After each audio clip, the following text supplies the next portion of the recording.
I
should probably unmute myself. Oh, yeah. All right. Well, hi. Hey, howdy. Hello there. It is me, Dolphin. American freaking biology test tube accident.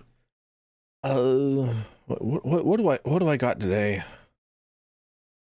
What have I got? What have I got? Oh yeah. For some reason, somebody followed while I was offline, so I'll replay that one. Eating parsley. I've actually never had parsley. Thanks for that. Thanks for following. I can play multiple times. See, watch this. Hang on, I'll do it again. Oh, look at him. Look at him following. Oh, thought I wouldn't see him while I was offline. Don't you know that I'm always just looking at my computer screens because I'm never away from my computer. Actually, I was away from my computer a lot yesterday. But I'll do it again. Oh, what a devil. But hi. Welcome on in. Today is more Stardew Valley. We're in like the last of spring, and then spring rolls into summer, and then summer goes into fall, and fall into winter. Right? That's the rotation of the 4 seasons. That's how it normally is in both the video game and real life. But I just forget. I just forget what the rotations are before every single stream, or before every single time that I have to make a thumbnail for the stream. But all right, going to finish out spring. We did the egg festival and the flower dance yesterday. No, not yesterday, last week, which may as well be yesterday. in the grand scheme of things, it might as well just have been yesterday, right? Yeah. I think I don't know, I play Stardew. I play Stardew and I have crowd control on. So if ever there's a time ripe for bullying me, this is the time.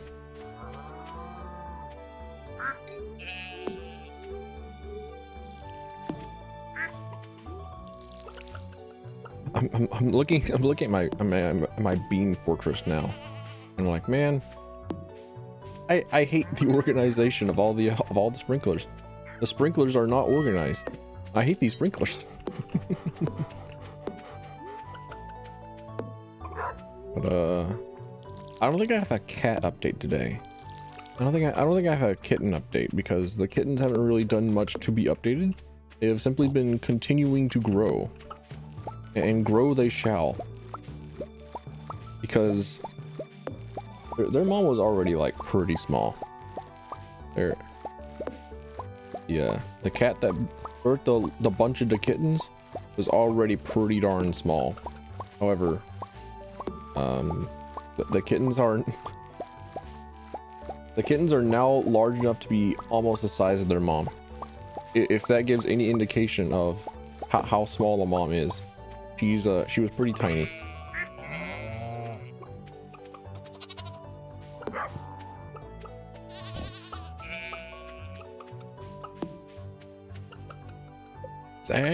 Zash the stampede. It all comes back to Trigun, don't it? I'm really looking forward to season 2 of Stampede. Trigun Stampede was very good. I loved it. Oh, that's Elite. Okay, I thought it was bok choy. I actually went and saw bok choy seeds the other day. Things that I did yesterday included going outside and planting vegetables. We finally got the seedlings planted, or saplings planted.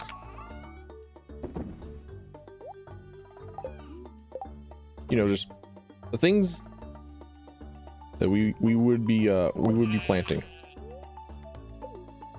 The little shoots, because we have a bunch of yeah, we have quite a bit of yard, right?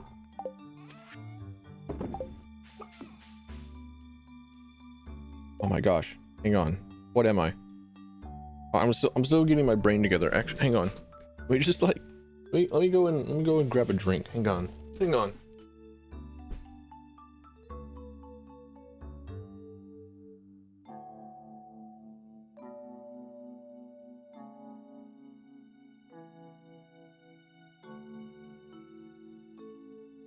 I've already had like one caffeinated water today. I've already got one of them today. So I'm not gonna force my body to drink more and more caffeine today. I took a headache pill.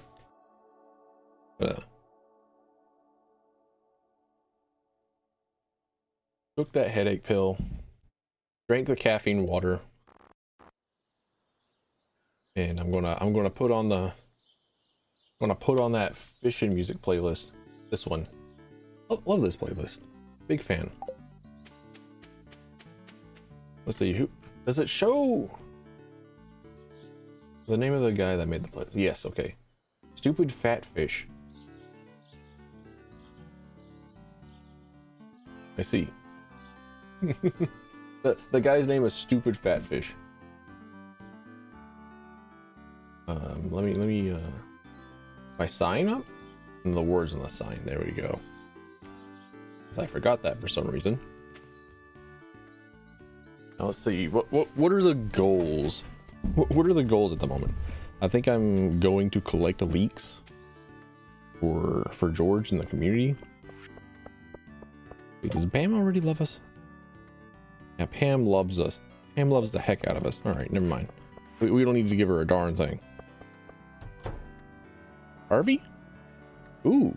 Oh, heart. Let's go. Hello? Hello? Is anyone out there? This is Dr. H at 52 North 43.5 East, seeking aerial response. Anyone out there? My guy, did you just dox yourself? Just gave yourself geographical location? Copy. Dr. H on the ground. This is Blackbird 505 Zuzu. Any of the report? Someone's there. I mean, standard ground report. Wind at 3 clicks, 36 degrees north of west. Ground temperature at 42 crags. Humidity 53%. Dr. H out. Huh. Is 53% humidity low or high? It's pretty low for me because where I live, it's usually like humidity 90%. It's also hot as hell. Nice, my pulse is soaring. I would be too. Or I would have a soaring pulse as well. You just got through with contacting the beyond. Weed and Sun, welcome on in. Thanks for the follow. Ask Harvey, why are you all flustered? Well, you see, I was just on my radio ear, and I made contact with a real pilot. Yeah? Are you sure? Are you sure that was a real pilot? That could have been, you know, extraterrestrial life form masquerading as a real pilot. As a matter of fact, we can probably see him flying overhead right now. What are the ranges on the ham radios? Hang on. I want to look this up. Range of ham radio. 25 to 300 miles. The distance a signal can travel depends on many factors, such as the transmitter power, type of antenna, and the environmental conditions. On average, most ham radios on the market have a signal range between 25 to 300 miles. That's a pretty big variance. That's a very large, you know.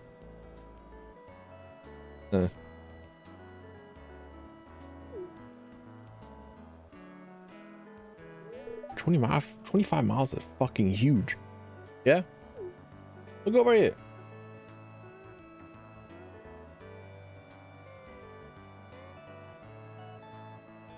It's funny how I probably know the exact code used to make this trail. I know the exact combination of game maker coding assets to make that trail behind that sprite. As a kid, my dream was always to be a pilot. Sorry, messing with my microphone here. Sorry, but with my bad eyesight and a crippling fear of heights, that dream started to fade away.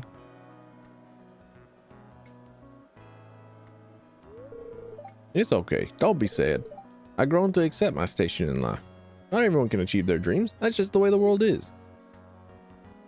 Bro sipping on that is what it is. No wonder he's into coffee. Let me show you my model airplanes. I just finished a TR Starboard Deluxe. Oh no. We're getting sucked in. It's like me trying to show off my train. No, yeah, my train collection. I don't know why I paused. I know what I got. Already given it to. Fuck. Forget about that. Forget about this accursed gift limit. All right, how many days? Pierre's birthday today.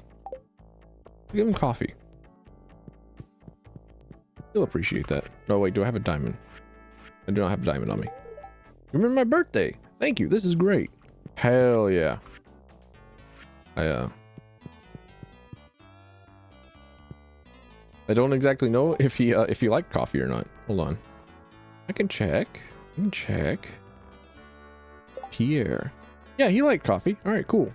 He is an adult working man in the Stardew Valley universe. It makes sense that he would like the coffee. All right.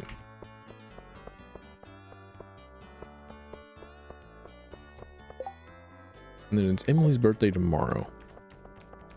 I think we are still girl. I think we're still girl. I like living on the farm. My favorite is the fresh ice cream from cow milk. Probably true. That's probably actually incredibly goated. Ooh. Another hard cutscene? Damn. Wait, how's my valley girl? I need like a mental refresher. Like, come on in. Just make sure to close the door, but we can quick. Fuck. I can't read. No. Oh yeah, her red lab, her dark room.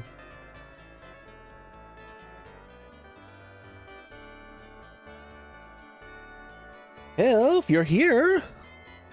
Yep. Welcome to my brand new dark room.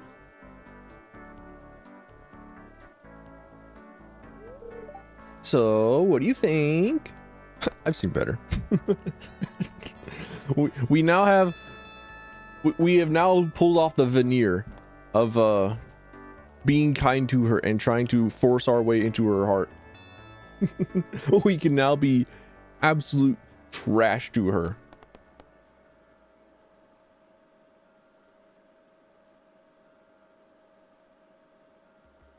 Or we can let hatred free from our hearts and just continue on and not be awful people. So it's great. Oh, thanks, bestie. So anyway, what do you want to do? Make out in the dark room.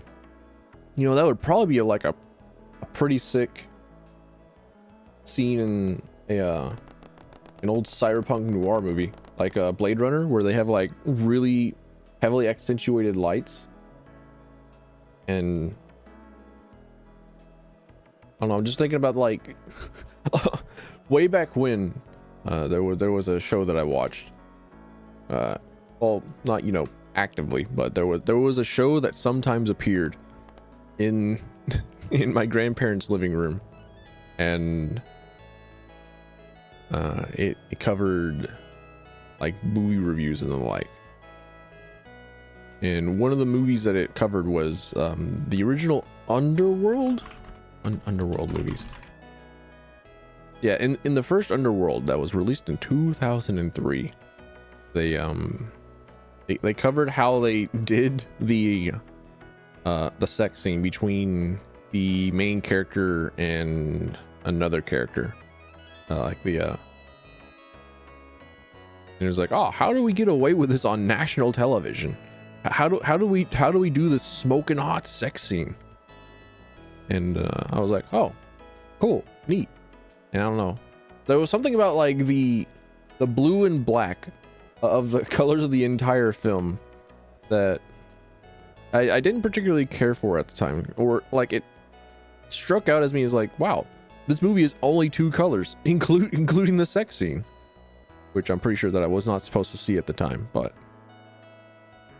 I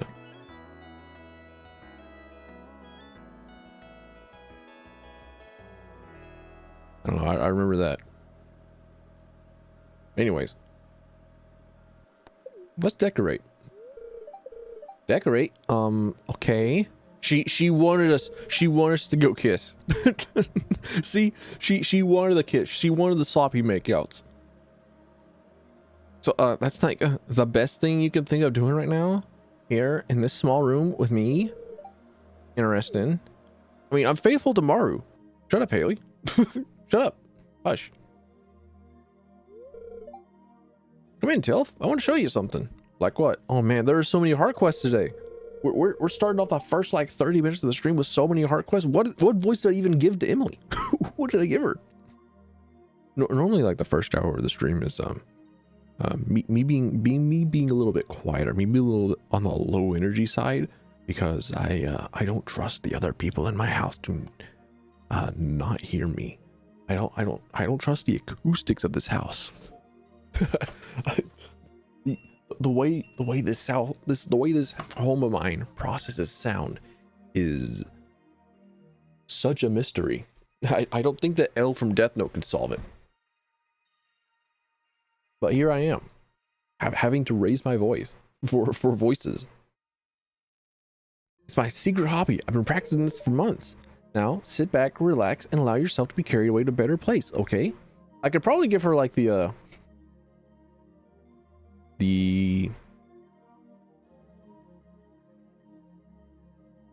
TikTok text-to-speech girl voice, because there are like a lot of weird TikToks where it's like, oh yeah, we knew that pooping inside in the bathroom in the toilet was unsanitary, so I have my guests wear these little boot covers so that they can go and poop outside, so that they can dig a hole And oh, I'm sorry, Emily. I'm talking about I'm talking about weird pooping TikTok girls over your fantastic dance. I'm sorry. I'm sorry. Please continue. I won't. Oh,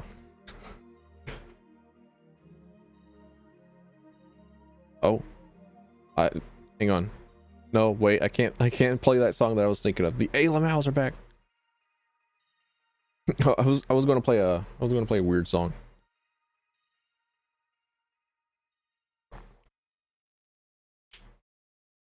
But it might get copyright. So, what do you think? So, what do you think?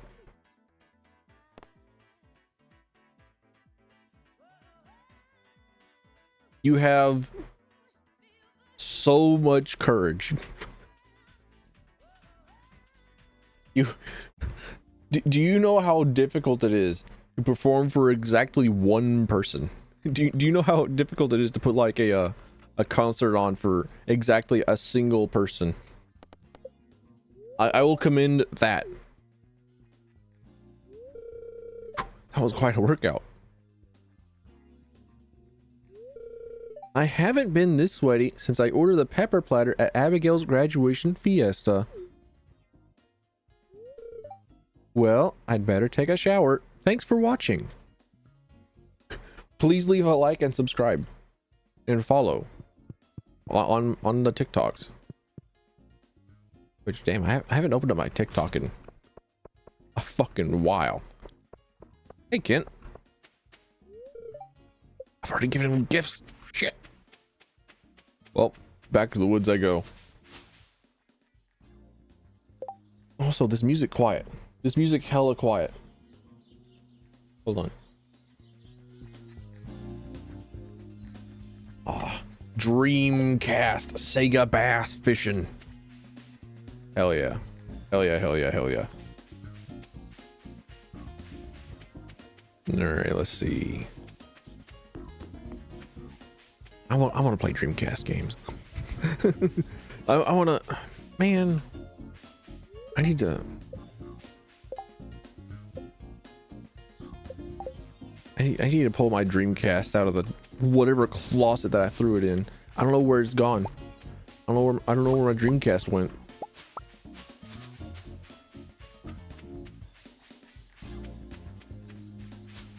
Or I don't know where my my Dreamcast ended up, rather. Oh, now it's loud. Now this video is pretty loud. This is why I would like to have this YouTube playlist just downloaded directly to my PC, so that I can properly mix it, so I can set it and forget it. That feels like it'll be a lot of work though. Oh yeah. Merchant, what you got? Fruit soup. Rare seed, hell yeah. Bring it in. I'm gonna have so many gem berries by the time winter comes around.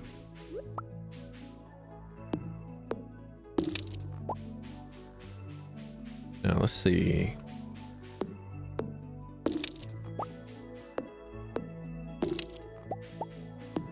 I'm still upset that there isn't a spear archetype. When all you would really have to do is simply have a just like another dagger skin, or just like a spear skin for a dagger, and that's all it would be. That's all it would be in Stardew. Maybe maybe I'll make it myself. Maybe I'll figure out how to mod Stardew Valley. How to make a mod for Stardew Valley, and I can make my own spear. I can make my own spear. That seems pretty extra. And it would be like a shit MS Paint. Animal catalog. Do I have every animal? I have a rabbit. I have a sheep, goat, cow, pig, duck. Yeah, I have every animal. I have every animal that I can purchase from Marnie. I also have a void chicken and a dinosaur.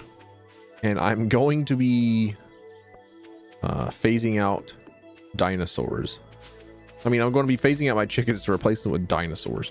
Because why wouldn't I just have a whole bunch of dinosaurs? Like, why not? I was actually never a dinosaur kid. I was dinosaurs were lost on me. I saw dinosaurs and like, yeah, they're neat, they're cool, interesting, cool, neat. What are they, bionicles? Which may have I don't know. That may be an initial start to like a mecha enjoyment. Who knows?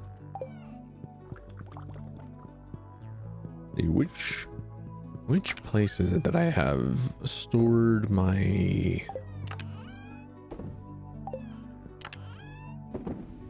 Well, there's the rare gems. Where have I stored my pale ales? Do I keep them in the fridge? Do I keep them in the fridge? Yes. Put them in. No, my coffees.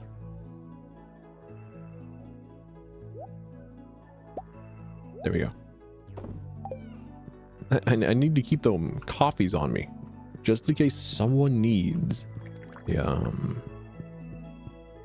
a gift.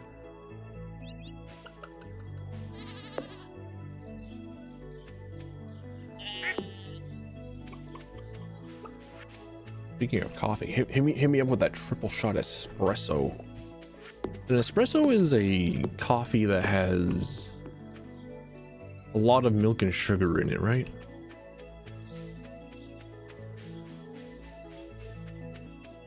I don't know my coffees.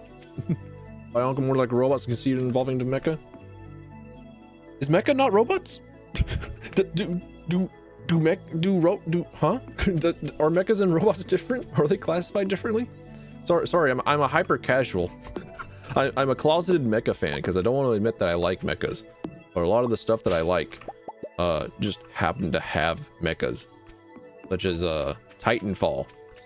Like, oh yeah, I really like how the Titanfall feels. I really like the looks of Titanfall. I really like the lore of Titanfall. It's like, cool. Wait, also they're really neat robots too. E.T. Hell yeah. And then, as I said, Bionicles. But I don't really know Gen 1 and 2. All mechs are robots, not all robots mechs. Got it. Understood.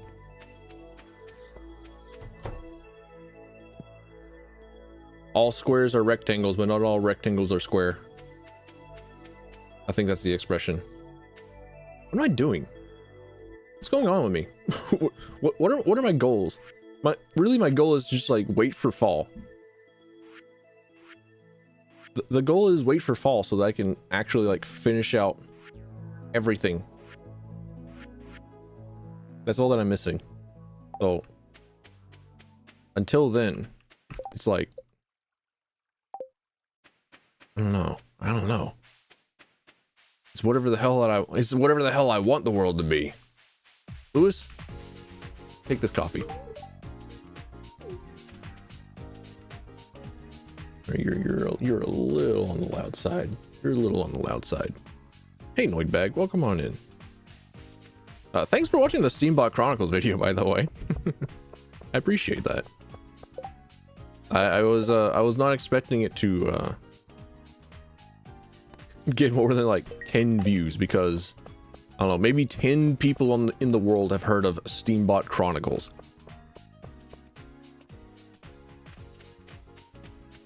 But it's a very cool game, and I want to make a second video on it. Just like ramble about it. Because I really like a lot of the designs. I really miss a lot of the designs that come from developing it. Like there's so much to do in the game, and it's built kind of like an early predecessor to an MMO. Like I wouldn't be surprised if like when Steambot Chronicles came out in 2005. Steambot Chronicles release date, right? Yeah, 2005. Then RuneScape was in 2001. I would not be surprised if a lot of the Steambot Chronicles crew really liked RuneScape or something similar to RuneScape, or like old school MMOs like that. Because, damn son, there was probably going to be a lot more on the skills and job side of things, and they managed to fit as much shit as possible into that game. It's actually incredible. But it's also meant, it also felt like it was meant to be played a whole lot more rather than, I don't know. This is why I want to do another video on it, so that I can actually like put my thoughts together, so that I can actually like think of the words correctly. But speaking of niche games, there was another one. Speaking of niche games and being a closeted mecha fan, there was another game that recently, actually, hang on. Oh, Megaton Musashi W Wired recently-ish came out. Megaton Musashi Wired. When did it get released? 3 years ago. Never mind, not recent at all. Got it. But it got a global release, and there has been absolutely zero marketing for it. But it looks like a pretty cool like character fighter with mechs and stuff. It's made by the same guys that did Yokai Watch. And I've seen a little bit of it. Like I watched the gameplay trailers and I was like, oh, that's cool, neat.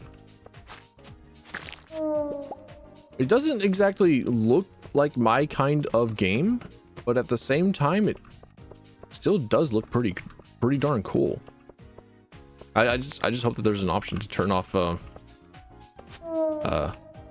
gigantic damage numbers. But one of the reviews for it said that it was akin to like a custom robo and a bunch of other neat games that I enjoyed playing. So who knows? Maybe I'll get over how it looks like it was inspired by Gundam Evolution. No, not Gundam Evolution. So, you know those Gundam Arena games, or like the Shonen Jump Arena games,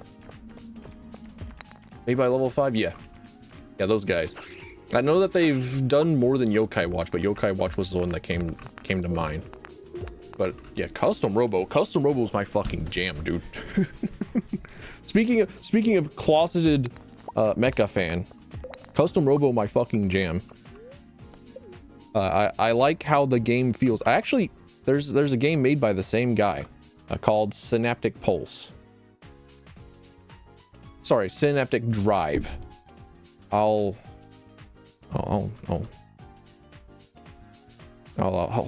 remember.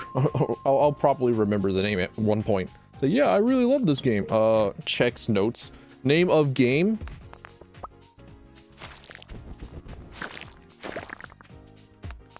Gundam Arena Slammer. Well, fair. I have not played a single like Gundam game outside of Gundam Evolution, which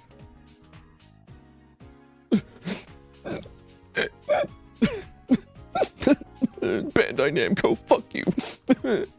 Anyways, really love Gundam Evolution. I just haven't had much of an interest in games that look like you play in a gigantic arena and all you're doing is like locking onto another guy and you just kind of like run at each other and just like miss by each other and you hear them Doppler effect each other. I think that's kind of like a Dragon Ball Budokai Tenkaichi. Damn, that's the name. If I'm even remembering it right.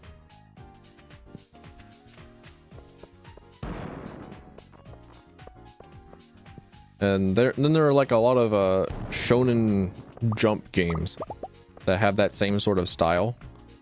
And I just look at it, I was like, I don't know, man. But I would probably end up being pretty okay with playing them.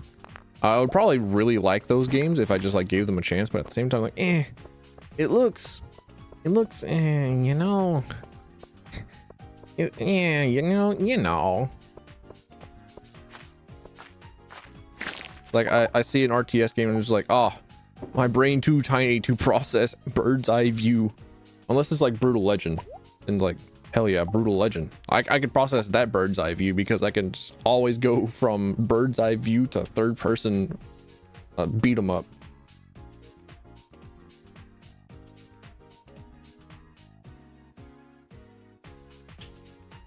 But there are like a lot of pretty cool looking Gundam games for arcades, especially in Japan, because I did go to Japan once and there was like an entire floor dedicated to like Gundam versus games. I was like, holy shit. Yo, is that Microbots over there? And then I relegated myself to a corner entirely by myself where I played a custom robo but with customizable mech girls. I was like, oh, sick. How do I play this game? It's all in Japanese. I can barely read this shit. There's kanji. I can't read this shit.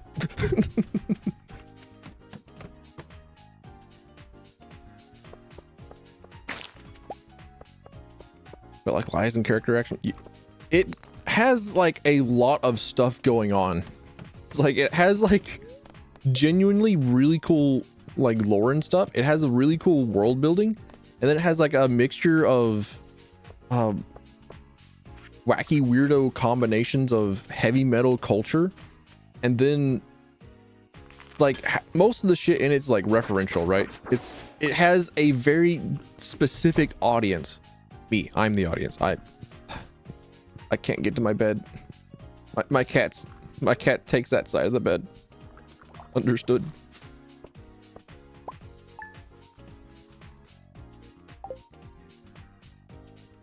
But yeah, you get got by going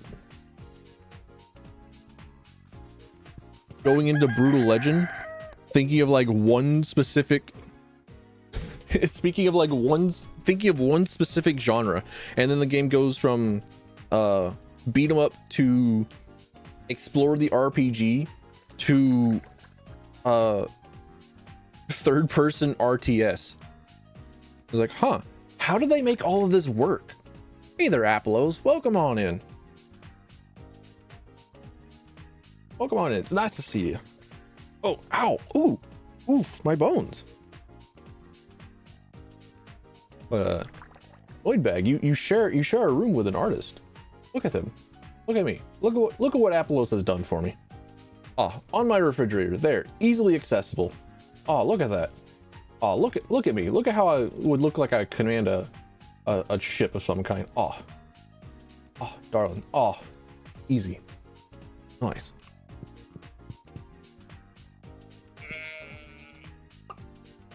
Another Centuries episode. I had to type in another, and Centuries episode was the first one that came up.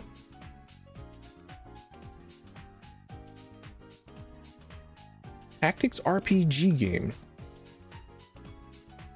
I like tactics games. Such as Into the Breach, which I'm so fucking bad at, and is also mechas. Which continues to go into the theme of I really just like games, and those games happen to have mechs in them. I don't like Into the Breach for the mechs. I like it for its roguelike strategy and how they do interesting things with movement and moving pieces around is really good. And stuff like that, but also it's mechs. PlayStation 2 game. Is it Japanese only?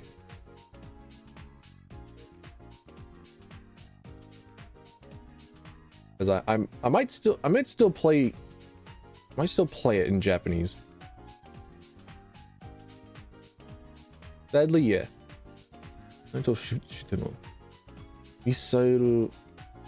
Okay. So long as it doesn't have too many huge kanji, which I'm pretty sure. I'm pretty sure it's going to have really big kanji, considering it's an older Japanese game that is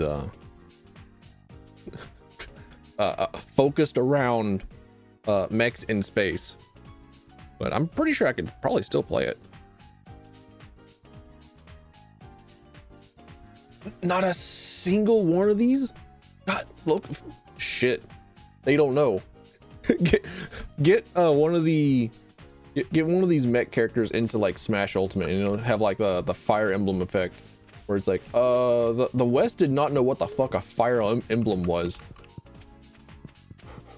and then the entire like game series from the NES got ported over into English after Marth and Roy from Melee.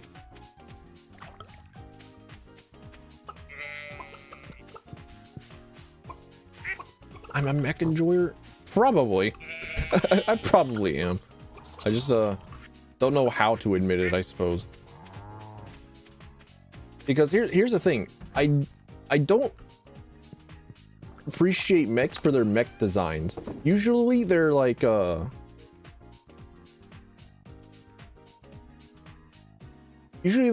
giant Lego man, but with big weapon, and it was like, you're robots. The only purpose of a robot that is built in the form of a human is so that it can be used for sex. End of discussion. While I try and find a picture from the Lancer tabletop, here's some cats.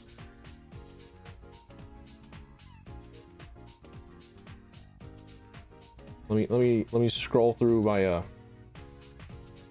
pictures, try and find this Lancer.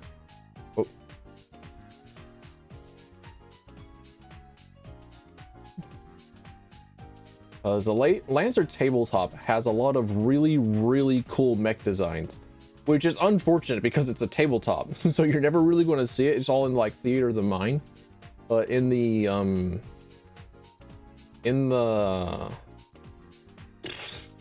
core rulebook, they have so many cool creations. So I have sort by date. There we go. That might do better for me.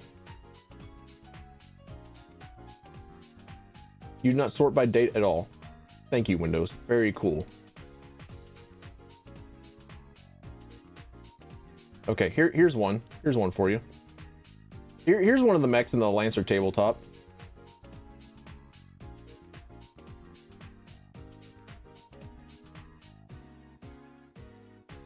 So, dude's just like a walking, crawling like rectangle, sure, but he's not like a big person,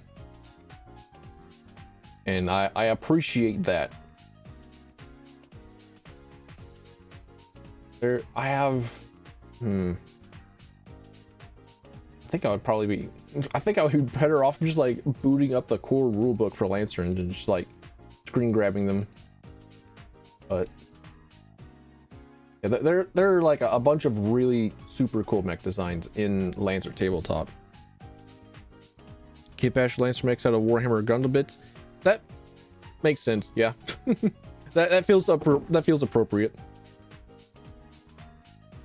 because Warhammer would probably be pretty close to having the Mud and Trenches style of the artwork that is in Lancer tabletop, which by the way is also the art style for Titanfall, which I appreciate, which I really like, which also has mech designs that are not just big Lego guy. And I'm like, oh, you know, kind of pretty cool. Gundam's mobile armors get really wacky. Is mobile? No. Okay, is it like a? Oh, it's Pocket Fighters, right? Is Gundam Pocket War? Mobile suits are people. Mobile. Okay, got it. I haven't watched too much Gundam. I tried to watch Gundam Seed. I've watched both seasons of Iron Blooded Orphan, and I was like, and whenever I watched Iron Blooded Orphans because of Barbatos, from Gundam Evolution. It's like, oh, you know, Barbatos is just like here with a giant fucking stick. What's his deal? Where's he from? Iron-blooded orphans? All right, I'll give that a watch. And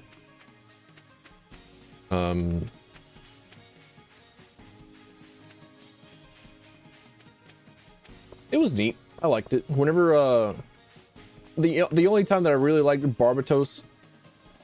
Oh, Harvey, you sweetheart. I've been thinking about you so much I can hardly do my work.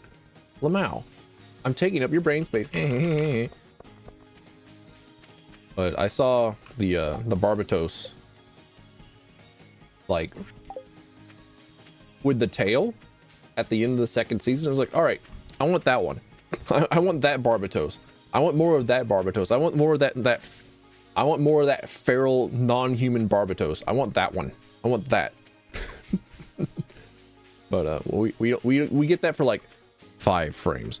We get that Barbatos for like 5 whole frames before a whole bunch of nothing happens. Siege is the worst one.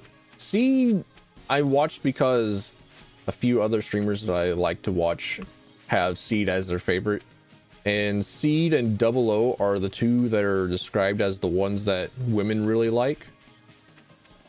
They're like girl favorites. They're like, all right, what do girls like? I need to research this for reasons.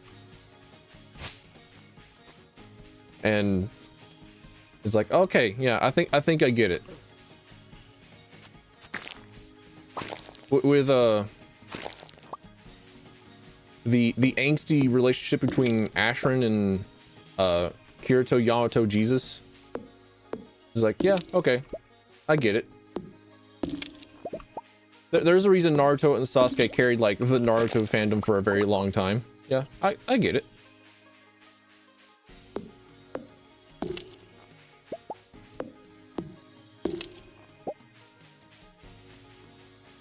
Literally, baby girl. So true, bestie. How Double O was bad or good? I tried to watch Double O, and I could not. I could not stomach any of the characters in Double O for more than 5 episodes. There's, you know, I think what made me just like scoff, sigh, and just like throw it down in disgust was the episode where the girl and one of the, I say the girl and the guy, like there aren't like multiple girls and guys in Gundam, but like you know the like the college kids go on to like this trip or some shit to space, and they're at the space casino colony or whatever the hell it is, and the girl is told, all right, now be careful, you're in outer space, you can fall off and fucking die in the void. Don't do that. The only thing connecting you to the rest of this planet is this cord. And then she immediately goes and is like, I'm going to do it. And tries to follow. Oh, I have a horse now. Hold on. How did I miss you? Grover? Nah. Roach. Oh. I have a horse.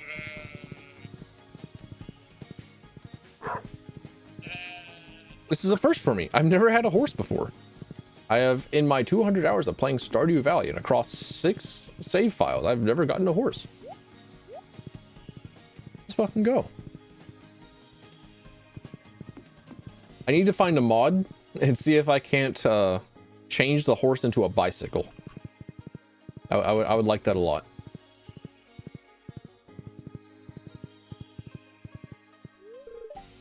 I have everything I need to survive and more. Nature plays a wonderful time if...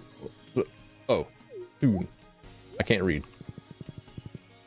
Nature plays a wonderful tune. Aw, the horse doesn't want to go into the deep, dark caverns. Unfortunate.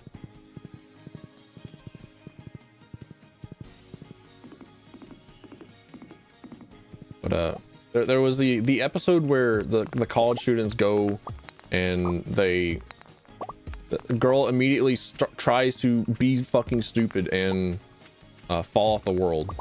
or fall off the space station or some shit. And it's like, okay, this woman's an idiot. Understood. We can forgive idiots. I myself, an idiot. I identify as idiot. And then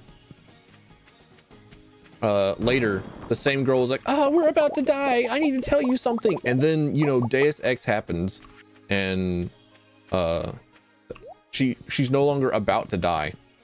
And the guy looks over and says, okay, well, what do you want to tell me before we were about to die? And she's like, oh, nothing. I put down. I put it down. I threw it down. Drop Gundam 00. Proceeded to go, you know what? I hate everyone. I like none of these characters.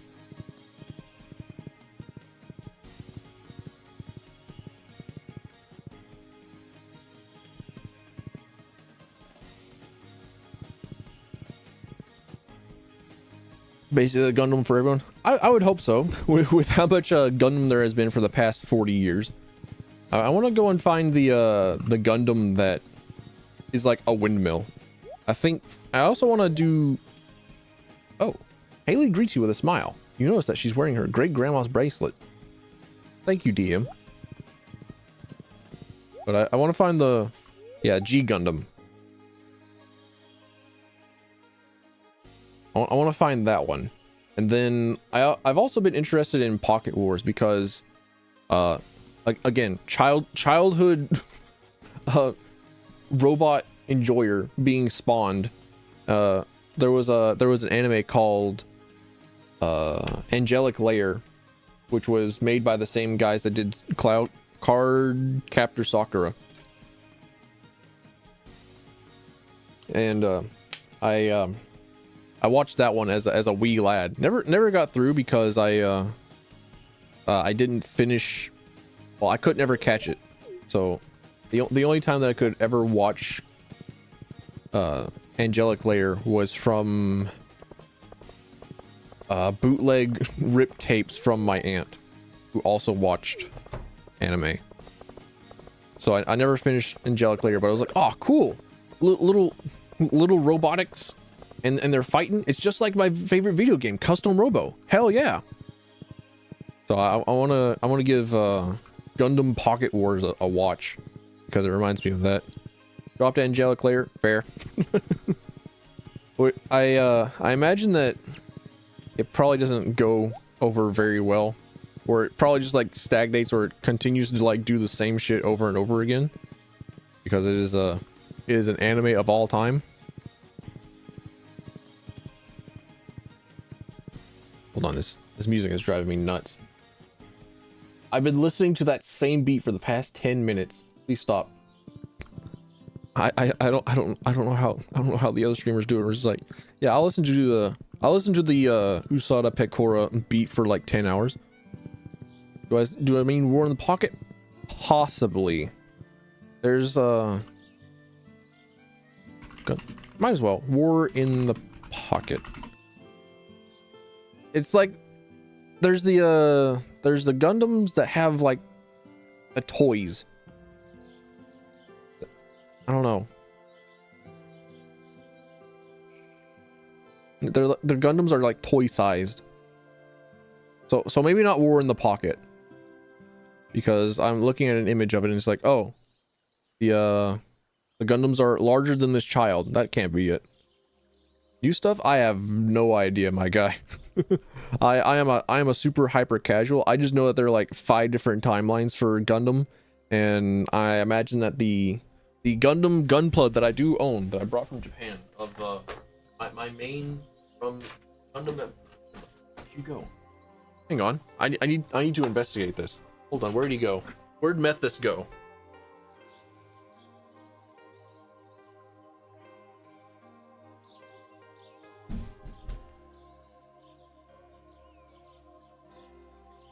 There you are. All right. Just had to make sure. Yeah. Okay. Meth is still there. Yeah, I have Methus just still in his box. I still haven't put him together, even though it's been like 2 years since I went to Japan and bought him as my main from Gundam Evolution. More than 5? Yep, that tracks. Might mean build fighters. Gundam build fighters.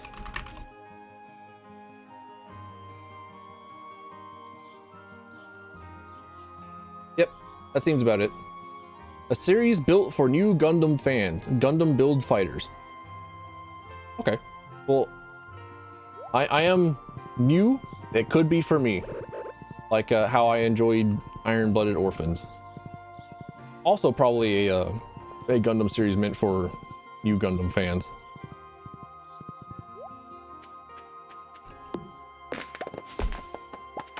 Hold on, I'm about to sneeze.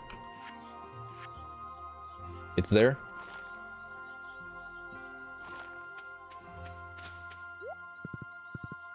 Everything's a reference to old Gundams? Damn. Normally that's not bad. I actually don't think that there's a instance where that's been very, very bad. I'm trying to think, because Devil May Cry 5 is one of my favorite games of all time. And that is entirely like reference to old Devil May Cry games, which I also like. I also like all the old Devil May Cry games. I even have fun with Devil May Cry 2. Okay? But I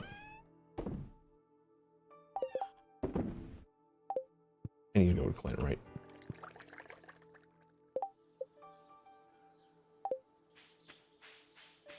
See.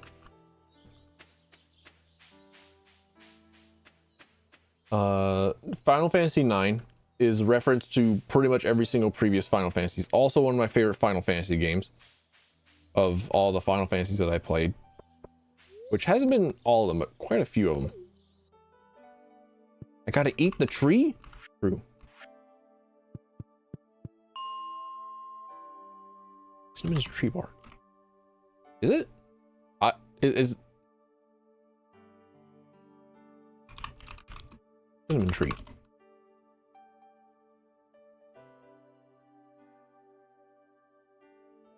I did not know that cinnamons came from trees. I thought it was just like a weird stick plant because of how it's like how it comes in rolls. How whenever you get like actual cinnamon sticks, they're like little rolled up things, and you can just like stuff them with sugar things, and you can get like a cinnamon candy. Huh. Neat. I did not know that.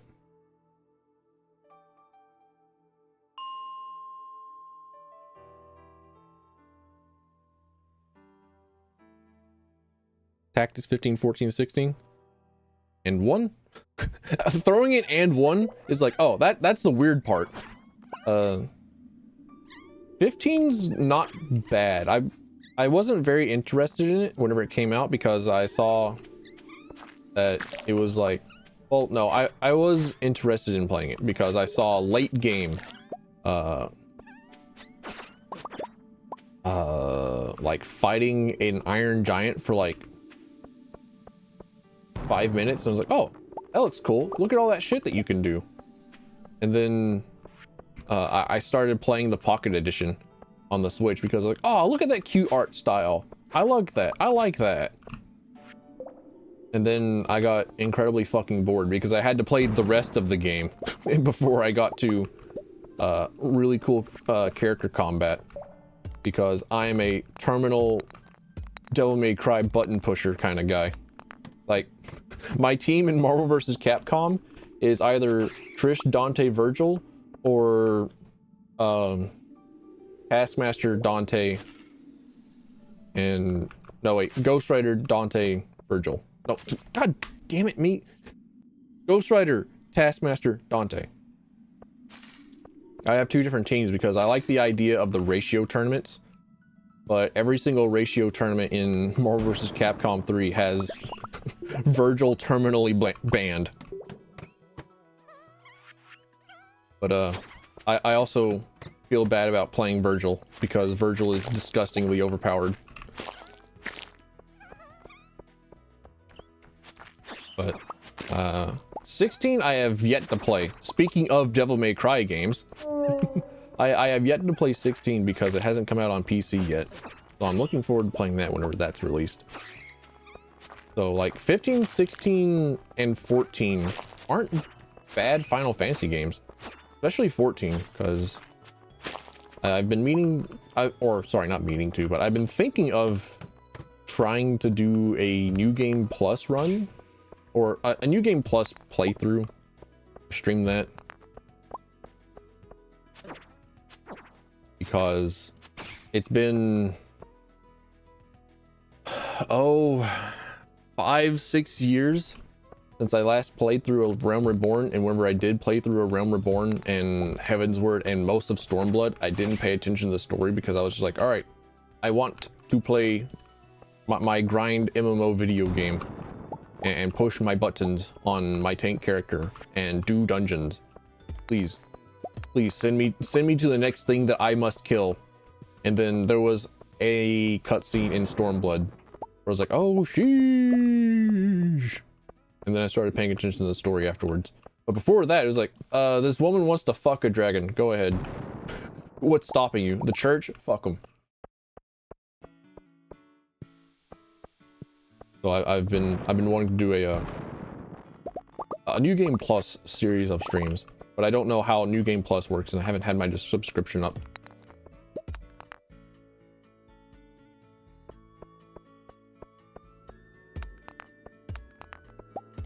Definitely doesn't play like DMC. That's about what I figured. There are very few games that look like DMC and actually play like DMC. Even Ninja Theory DMC Devil May Cry is released in 2016 by Ninja Theory. DMC Devil May Cry, which is the about to have another aneurysm from awful naming conventions. Fuck you, Ninja Theory. That's the worst part of the video game. How you fucking named it.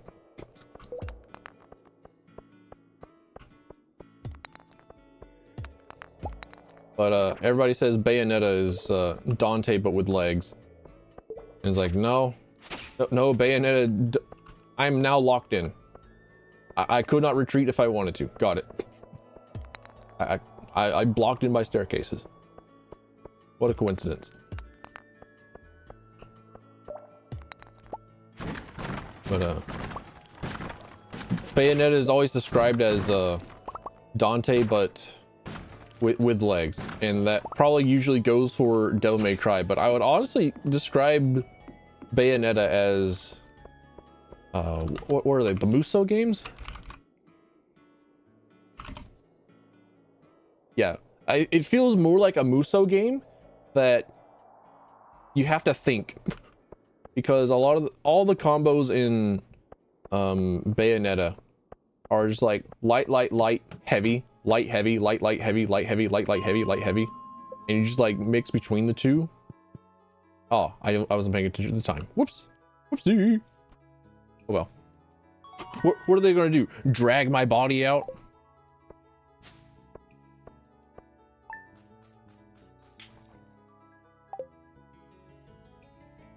I'm going me me me me me me me me me me me me me me.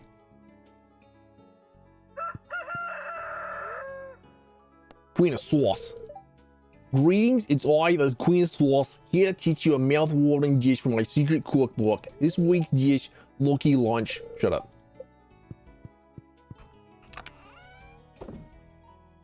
I couldn't decide whether or not to go with like the most weird Australian televangelist.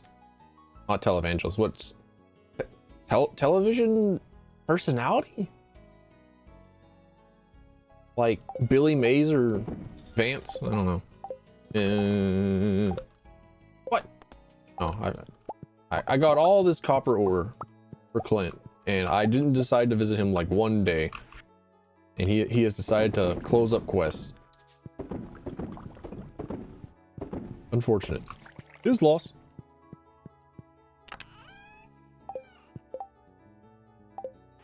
Gonna get dungeon.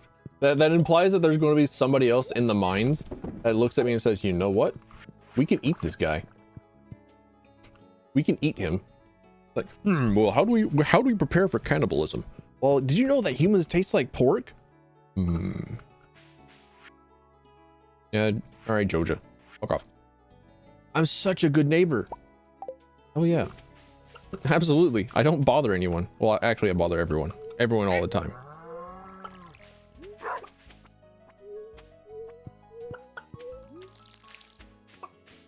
But that implies the existence of cannibals in Stardew Valley, which I don't know. It being a very rural area, closed off from civilization, you just might have cannibals. That's a probable breeding ground for cannibals.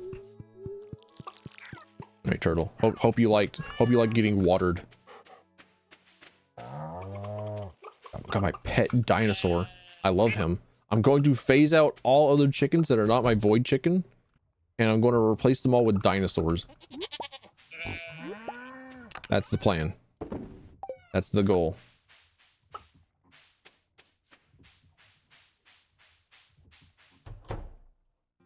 Created the next big YouTube horror copy pasta. I feel like there are a lot more horror copy pastas for Stardew Valley involving cannibals. I feel like they already exist. I feel like they're already out there.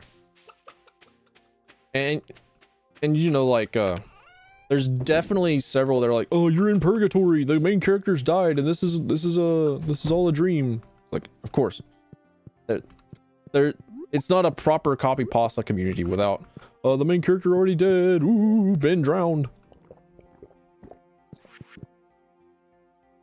What if? I actually need to. I had a friend in high school that was really big into copy pastas, or yeah, horror copy pasta. Creepy pastas, not copy. You said copy pasta. It's your fault. You point at chat. You can't see me pointing at you, but it's your fault. You made me say this. But I had a friend who was really into creepy pastas. I was too much of a bitch and a chicken at the time. I said, I'm not all that interested. Meanwhile, man, I really hope that fear.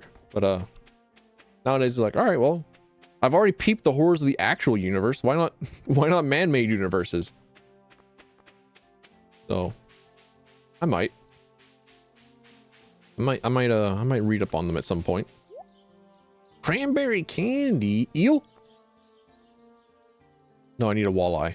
Damn it. Garlic. Bro, there's a dish of some kind that exists in the world where it's like a just a dish of fried egg and garlic. And it is apparently incredibly fucking delicious. I need to try it at some point, because I do like me some garlic.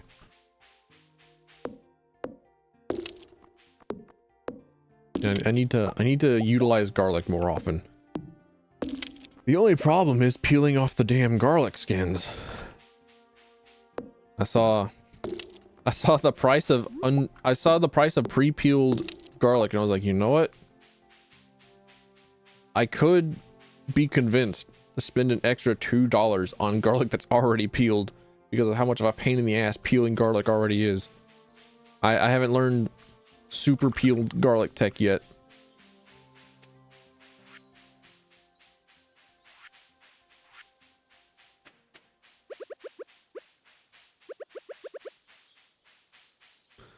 You could do with never eating it again. Fair. There are some things where you just kind of consume them and you're like, you know what? Nah. I'm not a picky eater. There are very few things that I will refuse to eat, and one of them is shrimp lime ramen, which, as a person who has eaten like literal garbage before, like went through a trash can. Oh, heart quest or heart event. Hold up. Hi Shane, you look unusually happy today. You're right. I haven't felt this light since I was a kid. Let me guess. Just had a clearance sale on canned beer. Good one. Oh, actually, I've been drinking sparkling water instead of beer, and I feel great. That's true. Man is getting hydration. Man is not drinking the dehydration juice. Let's fucking go. You know, I sometimes forget that I really do have friends, people that care about me, and it's okay for me to rely on them. Don't make me weak. Ah, preach.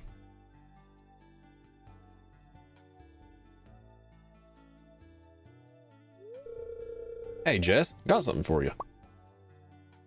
Grafted everything. Let's fucking go. Shoes? Real bunny jewel slippers. Hell yeah, hell yeah, hell yeah. These are so expensive. How'd you afford them? Bro, this girl is worried about money at like 7 years old. What has she gone through? I've cut back on an expensive habit. I have a lot more spending money now.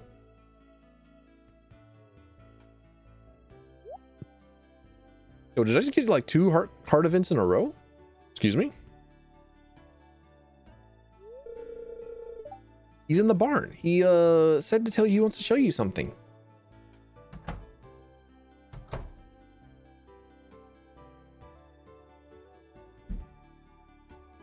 Ah, blue chickens. Let's fucking go. That should do it. I can never remember what sort of voice that I give Shane. Normally because I look at Shane like, wow, literally me for real, for real.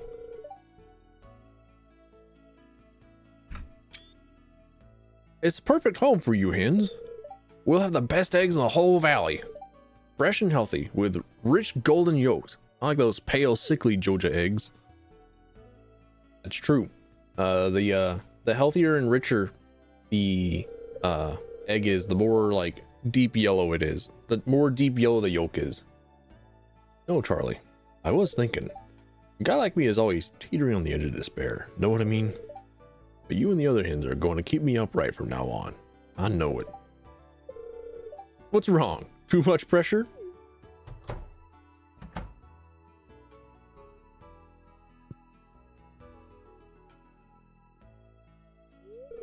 Hey, Dilf. Oh, what do you think?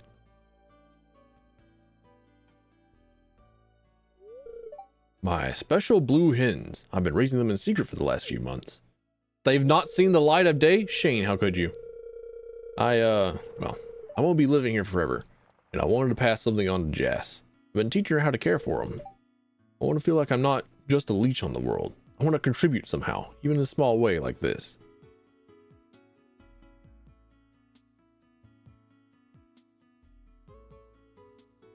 Yeah, I can never decide or remember what voice that I gave Shane. I just looked at him, was like, literally me, and I just use my own voice, just like talk normally.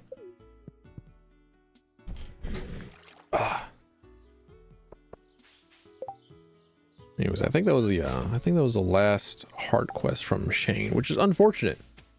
Unless I have a extended Stardew Valley mod on, which I don't. I was considering it for today, but no, I just didn't get around to it. Unfortunate.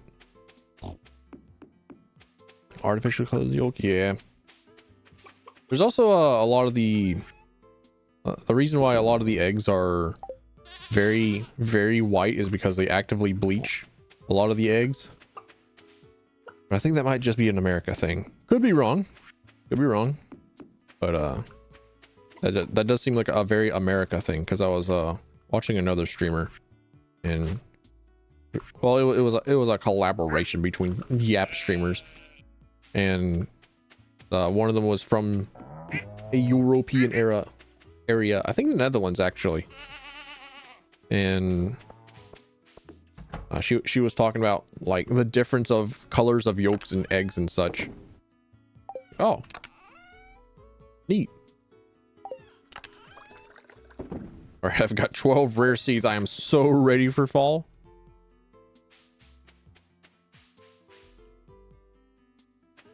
What was that? What was I yapping about? What was I talking about? What was I thinking of? I was thinking of something. Hold on. Trying to summon back thoughts into my head. Let's see. Talked about Gundam toys. Gundam build fighters. I'll put that on the list of things that I need to watch. Along with Serial Experiments Lane. Now that I have watched Trigun again. And I have watched Cowboy Bebop.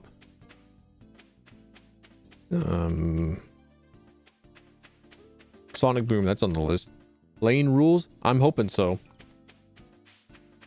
My pitch for watching it, or the pitch that was given to me to watch it, is that it is a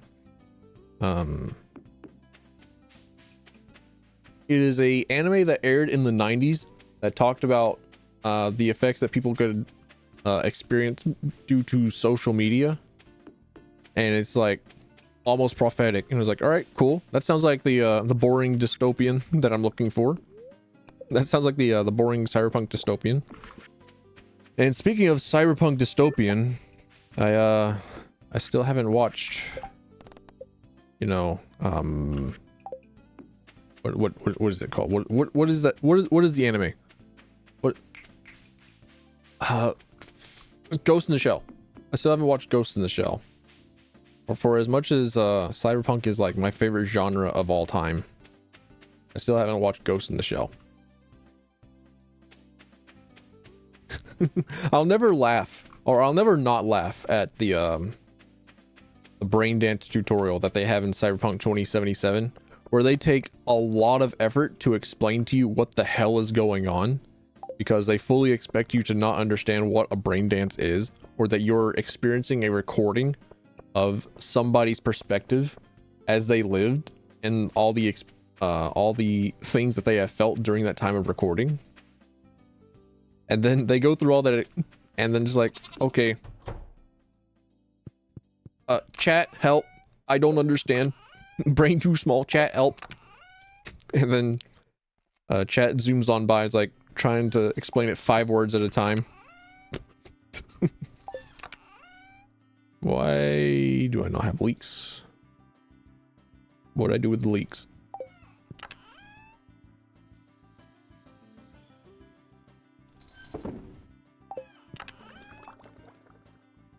I knew that I needed leaks for a very long time. What have I done with the leaks?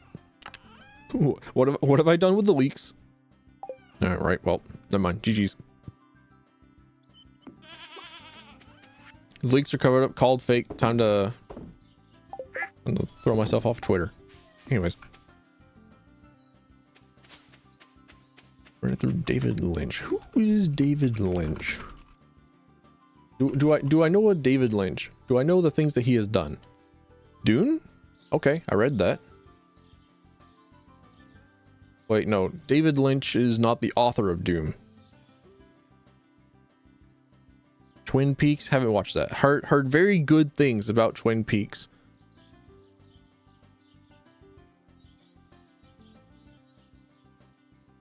There's another streamer that I follow on Twitter, and she has watched Twin Peaks, and she has nothing but praise for it. Like, okay, cool, neat. At some point I might watch it.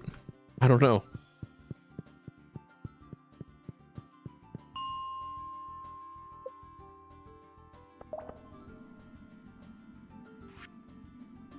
Extremely surreal and reality bendy.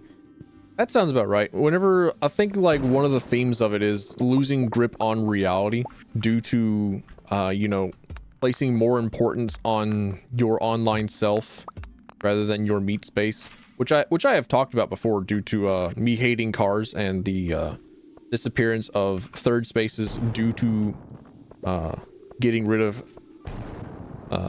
those places so that you can make room for cars and giant fucking parking lots. And having no more places for humans outside of their own homes and the places that they work. It's like, okay, well, there's no other place to be other than online. So I would not be surprised. 3 of the people you associate with have car chats?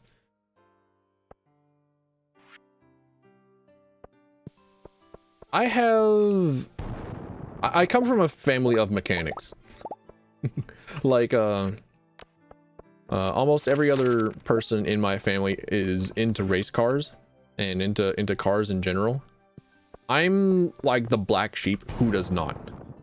But also I'm not sure how I feel about like race cars in general, or like cars as a hobby, because cars have a purpose and going fast is pretty fucking fun, not gonna lie. Sonic and racing game enjoyer myself, like over off to my left, I'm pointing at it, you can't see it, but like over off to my left I do have like a gear shifter, a pedal, and a steering wheel. I have those three attachments for whenever I play racing games. I don't know.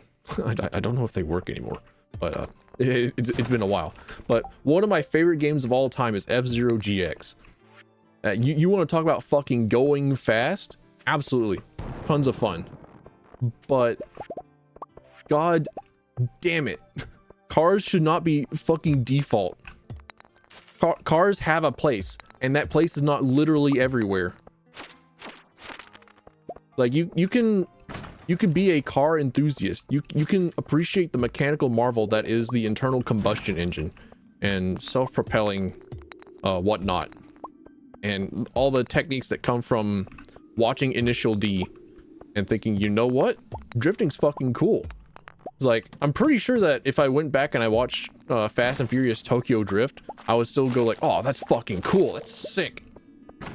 And I love Redline, but like, god damn it, every time that I look outside and it's like cars, instead of, you know, like a bus or a train or being able to walk to the fucking grocery store, I'm pissed. Like my blood pressure starts fucking rising. It's like I start fucking revving up myself. The intense hatred goes from like 0 RPM to 5 billion.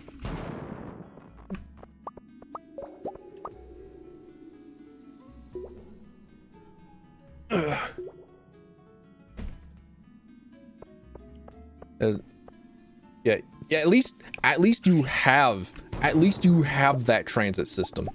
At least you have things like buses and cars and all that.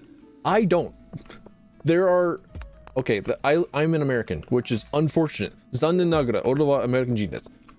Yoroshiku onegaishimasu. Sorry.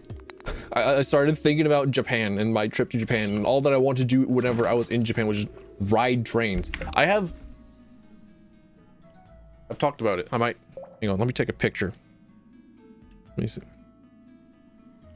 I have a frame set up,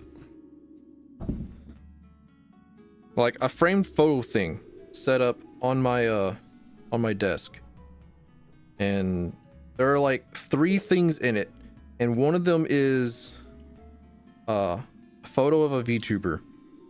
One of them is a picture that I took whenever I was in a maid cafe, and then the other one is my Passmo transit card that I had while I was in Japan. I went back and I saw that I spent like $50 on just driving trains, or just riding on trains, which is a lot. For $50 for like a week of trains, for as much as I took the trains, is both a lot and also surprisingly very little. I took a picture, but I'd have to. Is this the cable that I use? There we go. All right, that was Maya. Okay, let me go into let me navigate my phone folders. It's not, or I hate trying to find photos on my phone. That's actually the exact reason why it is that I don't have I don't have an updated pictures of kittens today. Because I thought about taking a picture and it's like, I could, but then I would have to navigate my phone. But here I am anyways, navigating my phone. Right, that's old cat pictures. Old cat pictures. Oh well, you might like this one. This one's worth.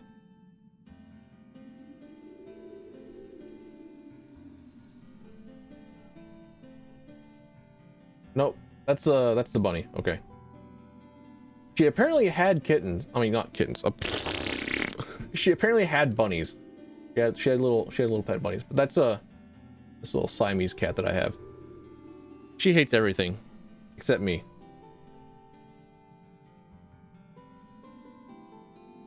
That is my mom's pet cat that she wanted, that she loves, and she was like, "Oh, I want a Siamese cat." I was like, "All right, get one." And then she got the Siamese cat. Like, "All right, bet." Oh shit, got me there. And then she started raising the Siamese cat, and she's like, "Oh, the Siamese cat hates me. S'more hates me." And I was like, "Okay, well, she doesn't hate me. You stinker." So the Siamese cat is kind of mine because I'm the only one that she tolerates. God damn it, where is this photograph that I just took? Why are you not organized by date? Galaxy, Samsung. I hate you. But anyway, okay, never mind. I give up. You just know that I have my Phasmo card framed. That is on my desk, and it is framed like it is my a photograph of my loving wife and child. But there are 50 states in the United States of America, and each of those states have like 2 or 3 cities. Each of them has like a capital city. Each of them are like kind of decently sized. There are roughly 150 cities in the United States of America that are of a decent good size. Exactly 2 of them have anything remotely close to functioning public transportation, if they have public transportation at all. So Houston is basically one gigantic fucking parking lot.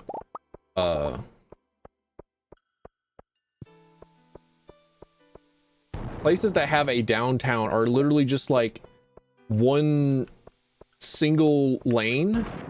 That's you know, by single lane I mean like a single road that has 4 lanes of traffic, perhaps on both sides of the yellow line, where there's 4 fucking lanes.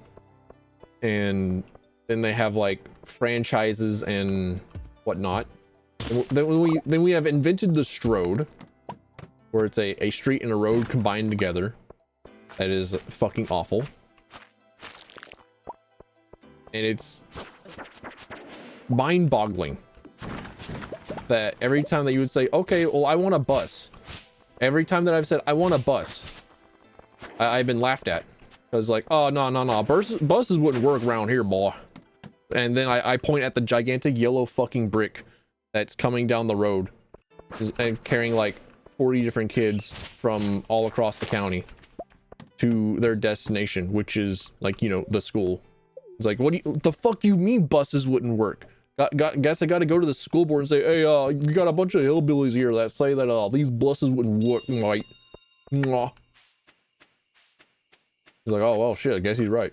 Buses don't work around here. GG's. It's over." Meanwhile, buses are like the fucking easiest thing to implement. God.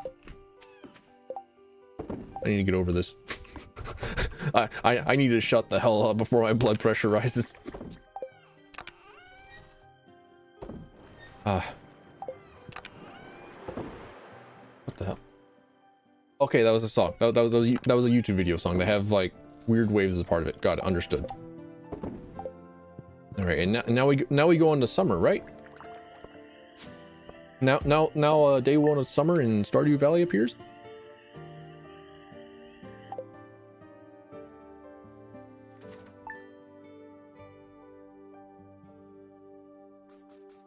Yeah, cars as a hobby is understandable, but everything's fucking dead. Oh well. They ain't getting any deader. All right, what is it that I do during the summer? Is there anything that's summer necessary for me? I'm trying to think.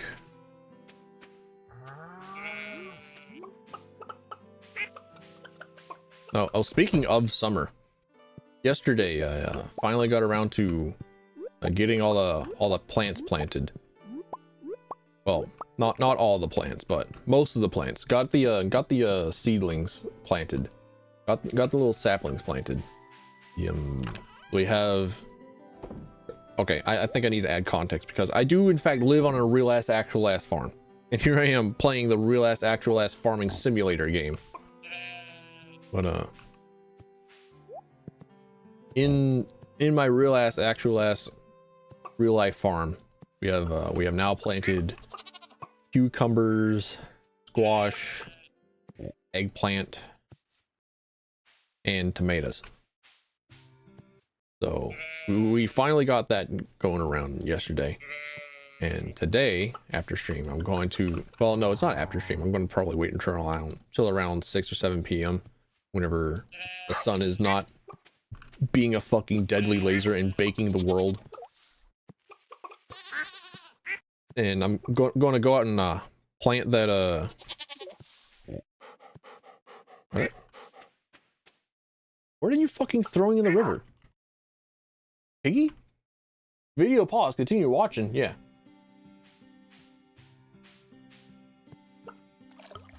Finally get a moment away from your family. Hell yeah. Love the family, but also like, goddamn, get me out. Know the feeling.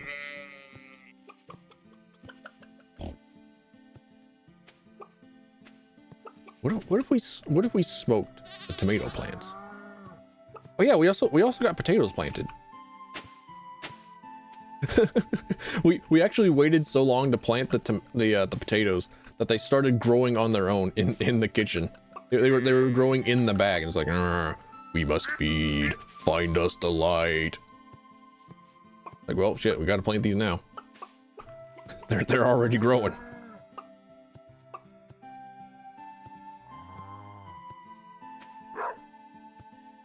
I'm going to it fair, as expected. Let's see. Whenever the sun is no longer being a gigantic deadly laser, I will go out and I will be planting corn and okra. And I think after that we'll also be planting banana peppers or peppers of some kind. We're going to put them in like little trays and start them out as little seedlings and then transplant them in the garden. But that will be my summer. Ooh, and also speaking of growing things, little Dewey is doing pretty well. If you don't know, Noidbag, I have a pet sourdough, and I treat him very well. He is just like he is a little slow though, so he hasn't been growing all that great. He's been you know just slow. I kind of a bit on the uptake, but yeah. Took him out for a walk the other day. Hoping, why is this window capture so fucking huge? Hold on. God damn. There we go. Took him out for a walk the other day. And my little sourdough starter, little Dewey. I'm hoping that he grows a little bit better. But he has started to stink of beer. So I think after that walk that I took him on, he's picked up a bunch of bad influences. Oh, she gave me her fucking batteries. Oh yeah. So I think that might be a sign of either he's hanging out with other delinquent, bad crowd sorts of sourdoughs, and it's like, oh no, my poor baby boy, what have I done? I thought I raised you so well. I thought I raised you with love and care. Where did I go wrong? Or he's producing yeast. which is good. Which is incredibly good. Need that. But little Dewey's now like finally confirmed actually growing. Let's see, rare seeds require. Okay. They fall. Okay.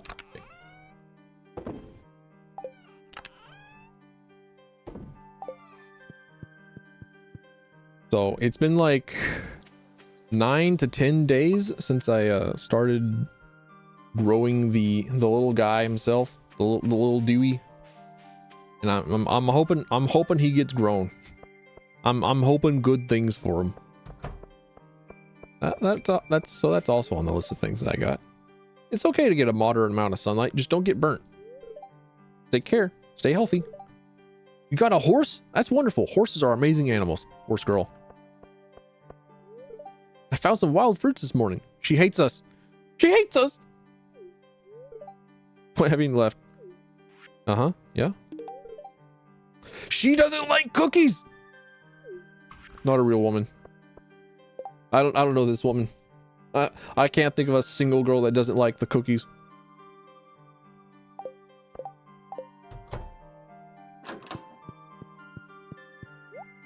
Let's see, what do we got?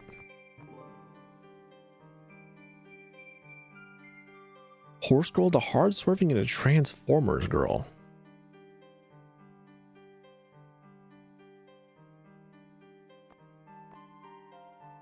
How the fuck?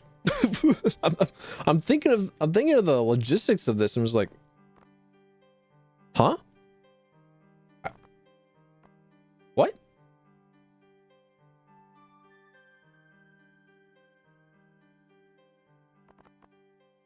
There's more to this story. You gotta divulge. Give me this cursed information. What the hell? There's where do fairy things not grow in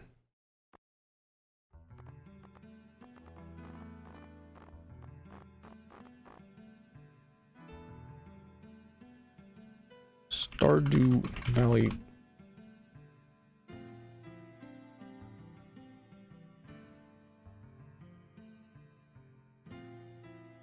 Ah, I see. Math ain't mathin'? Probably not. I have no idea what's going. I'm thinking I'm just going to grow like fields of sunflowers. I think that's what I do this time around. I go from my hops to fences to sunflowers. I go from trying to be defensible and putting up fortresses to trying to keep people from bombing me, because it's like, ah, you wouldn't bomb a little guy, would you? You wouldn't bomb a little guy. You wouldn't, right? You see how happy and a little joyful I am? You wouldn't bomb a little guy like me. Come on in, Caden. I see ya.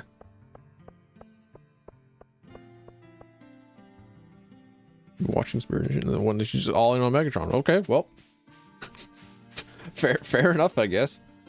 So, sometimes you find something that's like, oh, cool. And that's it. That's all she wrote.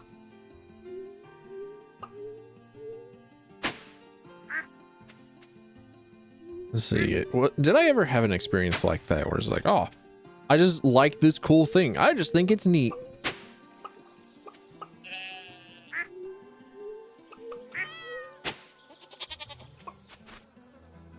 Sonic, maybe?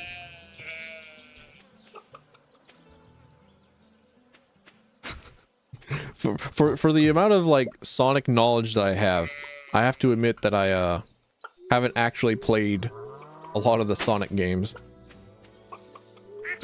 I haven't played through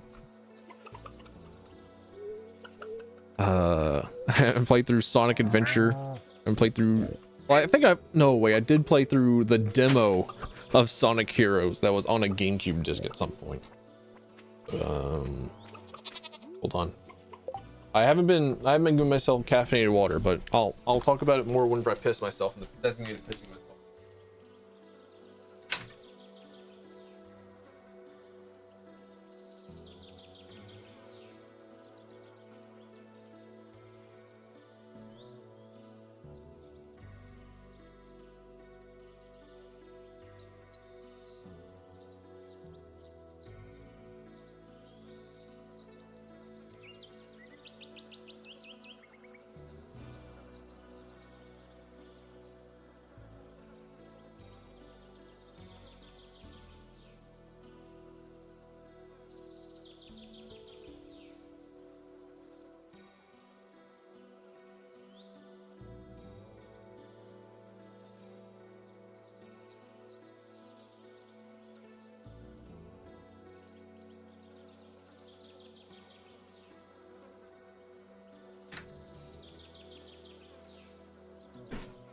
All right, unpissed myself. My socks are soaked. Anyways, for as much of knowledge of Sonic that I have, and Sonic in general, and Sonic paraphernalia, I've never actually sat down and played like a lot of the Sonic games. Why? I don't know. Because I do like the Sonic. I do like Sonic Adventure, especially like GameCube era Sonic was fucking cool. I did have Sonic and the Secret Rings, which was a Wii Sonic game. And oh boy, is that game hot trash. Is that game not good? Is that game very much shovelware shit? So I thought it'd be funny to give it to a friend for their birthday. I was like, huh, how was it? And they said, you know what? I actually really liked it. And I was like, how the fuck?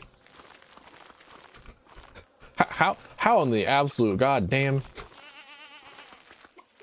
That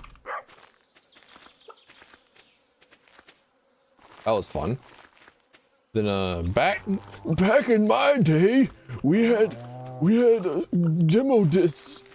And speaking of demos and really cool games, Crosscode, available on Steam and on Switch, have demos. It has a demo. It's really fucking good. It's great. If you enjoy Legend of Zelda and actual like solid fucking combat, then hell yeah, give it a shot. It's super cool. I love it a bunch. I'll stream it at some point. And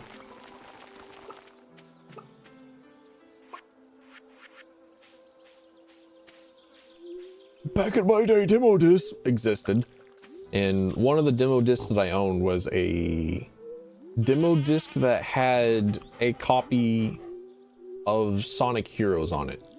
And no, I had two. One had Sonic Heroes and another had Sonic Adventure DX for the GameCube as opposed to the Dreamcast.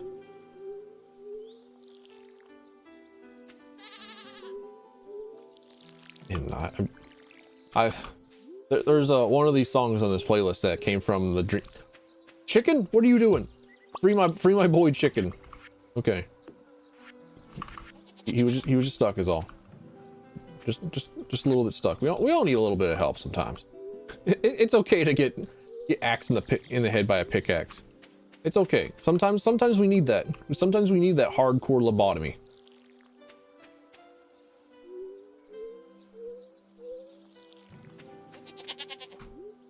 But want to play a bunch of Dreamcast games. There was actually a Spawn game for the Dreamcast that I've been wanting to play more of. Because Spawn is a superhero that is neat, and I think he's kind of cool. But he's also not very popular. So I'm like, you know what? I could play his video game.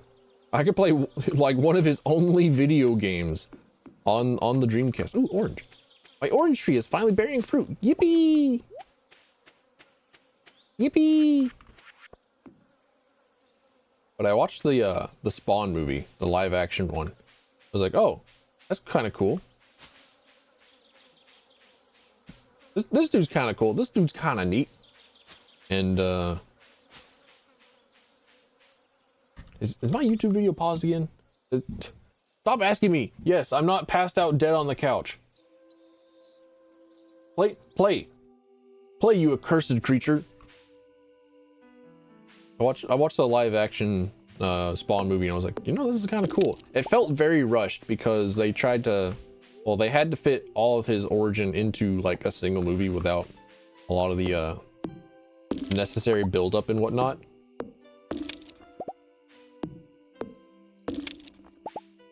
But they never really followed up on it. It's like, all right, here's Spawn. GG. He's like, okay, cool. Can I have more though? No. Play the Xbox version of Soul Calibur 2? Soul Calibur 2 guest characters. Yeah, spawn on the Xbox.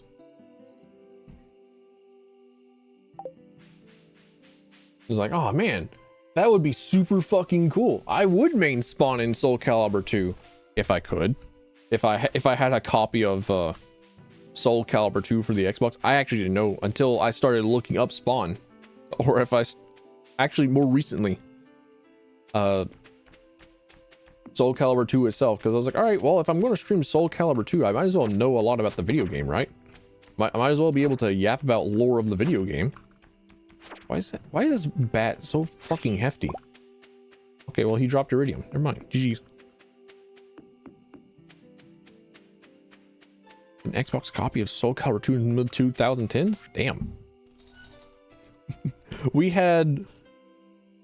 There's like this one designated store in my area that has always been owned by a secondhand video game salesman kind of guy. That the store has always been for like trading in your games and getting money so that you could buy other games that the dude found.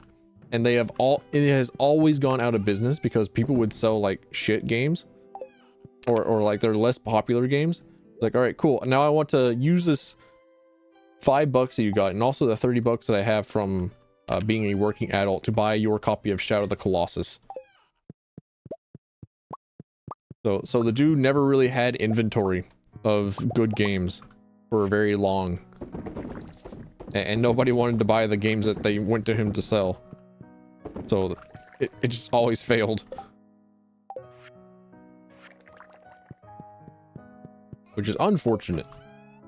But is what it is.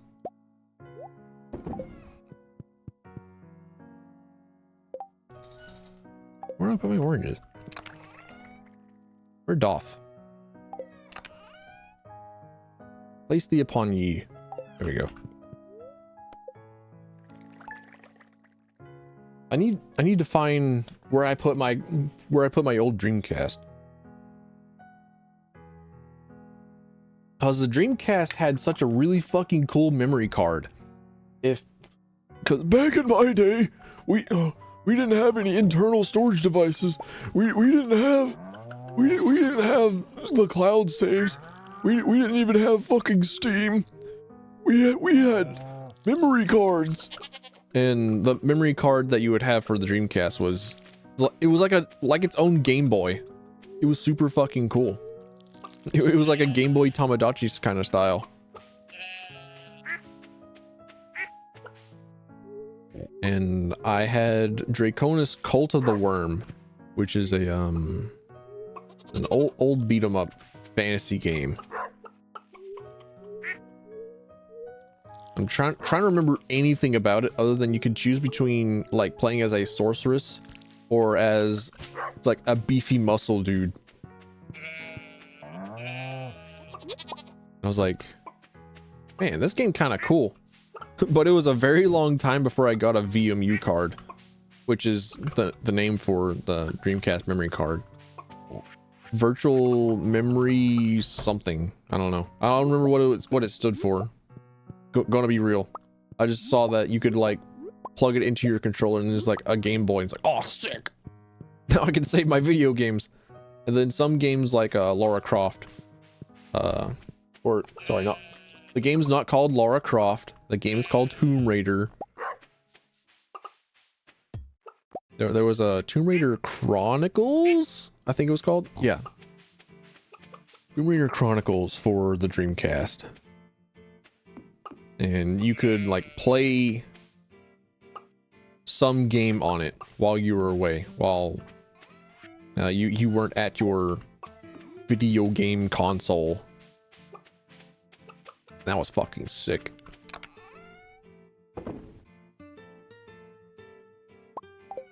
I'm thinking I'm gonna make void mayonnaise. Void egg mayo. Where's my mayo press? There it is.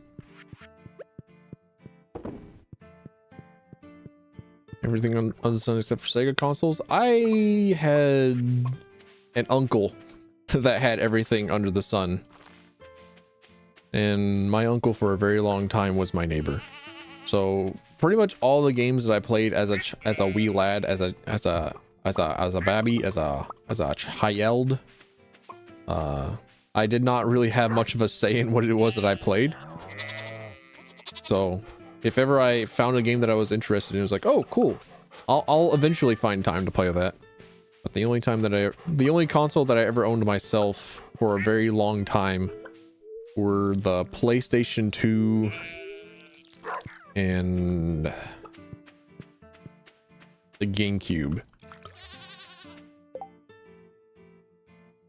Spoiled singular spawn. That's normally how it goes for only children, right?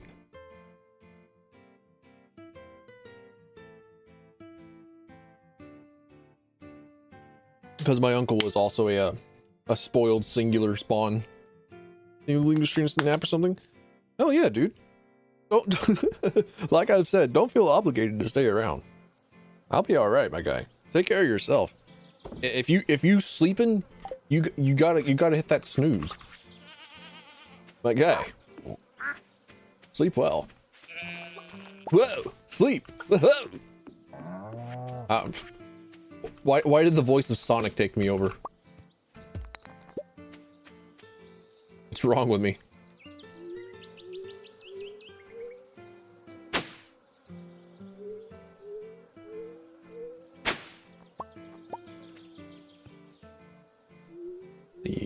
Another childhood GameCube game, because oh man, the fucking GameCube game library is fucking goated. The fuck you mean, Nintendo? Nobody liked the GameCube. Fuck off. The GameCube was awesome.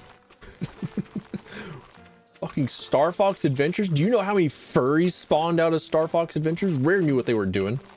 Dude, in between like Lola Bunny from Space Jam, Gadget from the Rescuers, Crystal from Star Fox Adventures, bro. IT departments ever since never had a fucking chance. Okay, there was no hope for them.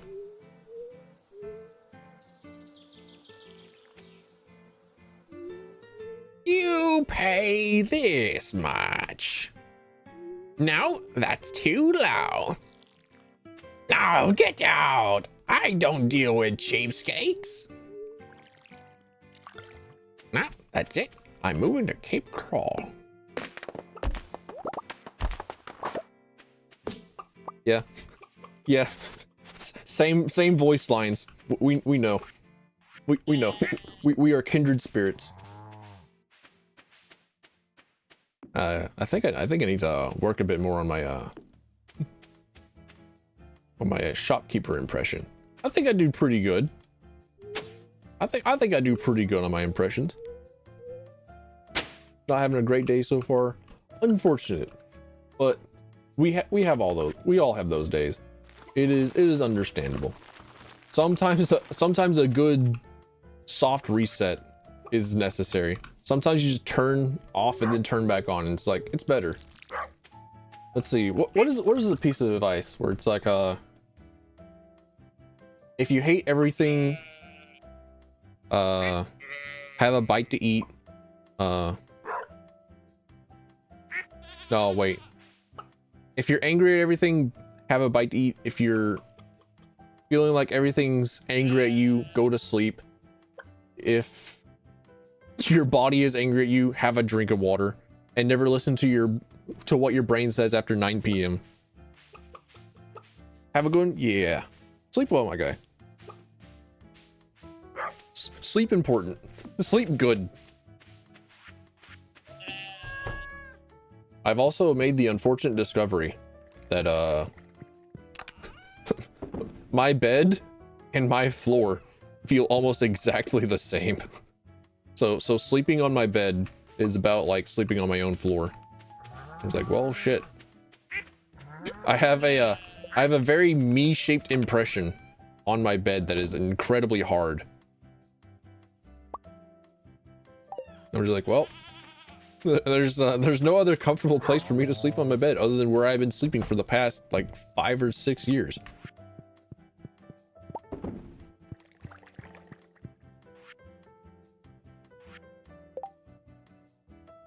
anything else.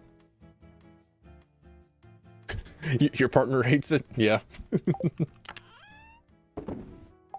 Know the feeling. For a very long time, I straight up just like did not have a bed. I would sleep on a couch. I was like, you know what? I kind of like sleeping on the couch. I don't know what it is about this particularly like shitty couch.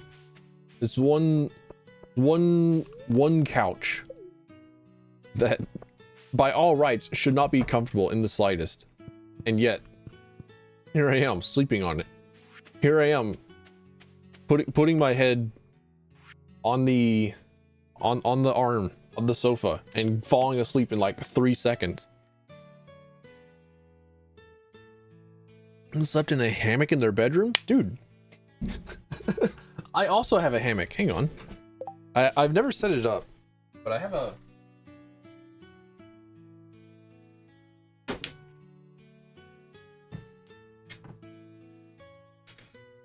It's probably in my closet somewhere. Like I have this hemp bag. Or it's I don't know what the bag is made out of. It's just like it's tough. It's a tough bag of some kind of rope, and it has my hammock that I have never taken out and used. And I've been tempted multiple times over the years to set it up and just like replace my bed with a hammock so I can like put it on a hook, on a series of hooks, and then whenever I'm done using it, I just like unhook it from a wall and put it onto the other wall so that it closes in on itself, and then I just like have like places below the hammock to use, and then whenever I'm done using the hammock, it's good. Like I have that rest of my room to use. It's just made so much sense to me over the years. Play 50 grubs. You know, for you, Clint, I'll not take your quest. Lamau. How did I become here in the first place? Well, it's a long story. We're both too busy for stories right now. You think you know me. You think you know me. Idiot. Hey, Emily. Have a rock. An amethyst. Hell yeah. We're slowly worming our way into her heart. 35 copper ores. This is the time. I'll not forget this time. Yeah, hammock strat sounds good. It's like whenever you have the air mattress and then you just like sleep on it on the floor, and then whenever you're done sleeping you just like put it up onto the just like pick it up and put it on the wall. Or you're just leaning it up against the wall. It's like, you know what? That seems pretty fucking good. That seems like a pretty good option.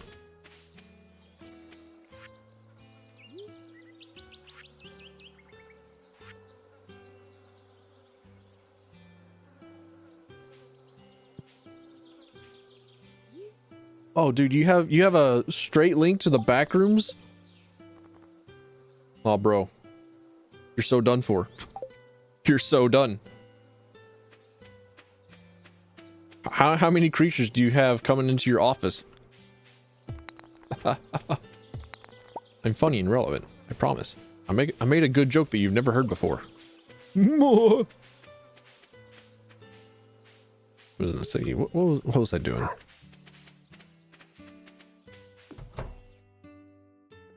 I'm pretty fortunate myself in that I have a rather large bedroom. Like, it's a ridiculously silly large, I think.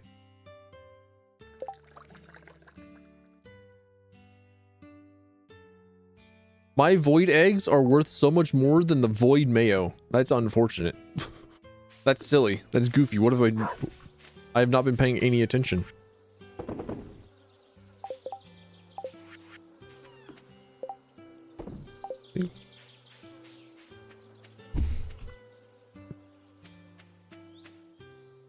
what have I been talking about? What? Trying to think back of like what was it that was going on? What was it that's been going on in my head? Wait, hang on. No. I forget that whenever you look at the entire stack of something, it'll tell you the value of the entire stack rather than one individual piece at a time. Whoops. This Lethal Company yesterday drew to work. Oh yeah. No worries. I'll probably stream more Lethal Company on Tuesday. So yeah, I'll stream today, tomorrow, then break Sunday, Monday, so that I could work on another video. Then Tuesday, it was either going to be like Condemned Criminal Origins or Lethal Company. I think I'm going to decide on Lethal Company.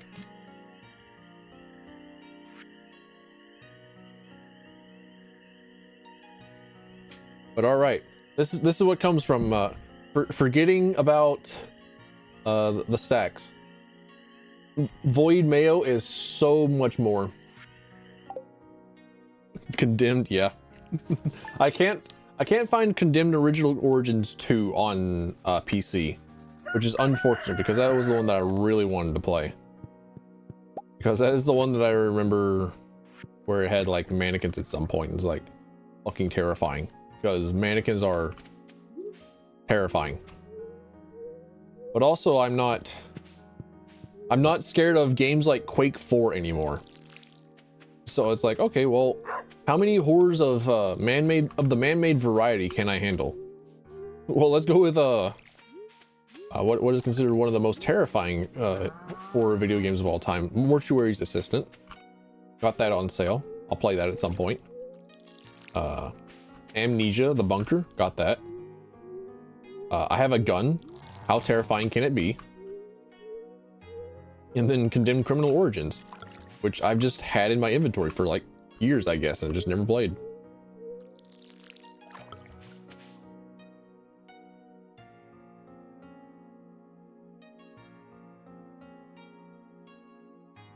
Looking forward to it. Because it comes around the same time as Fear, the First Encounter Assault Recon game, which is fucking top tier. Super good.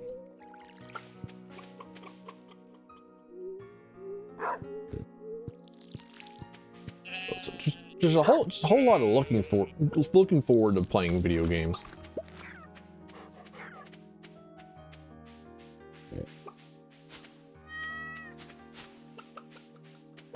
Then after that, I don't know.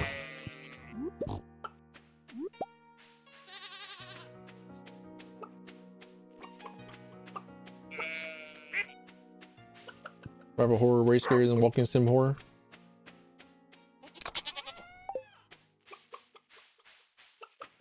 I genuinely don't know which is actually terrifying, because if I have like the option of if I have the option to fight back, right? Like if you give me a gun in Amnesia, it's like, okay, I'll just fight. Or the flamethrower in Alien Isolation, like, okay, well, I have a way for you to just like get the fuck out of here, leave. Then at some point it becomes more tedious than anything, where it's like, okay, well, I'm more scared of losing save progress than I am of the creature that I'm supposed to be scared of. And then you have you're entirely defenseless, and the only option is to run. Is like, well, guess I run, guess I die. So it's like, I just don't know. It's like I'm not scared either way, because it's like I'll just play the video game. Like, whoops, I could have played that better. My bad, slime. My bad, G. Didn't mean to kill you like that.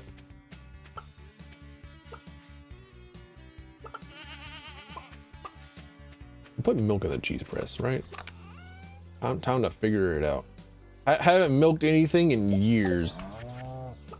Which is true in both reality and in this video game. I cannot milk the cow. I mean, milk the pig. Whoops.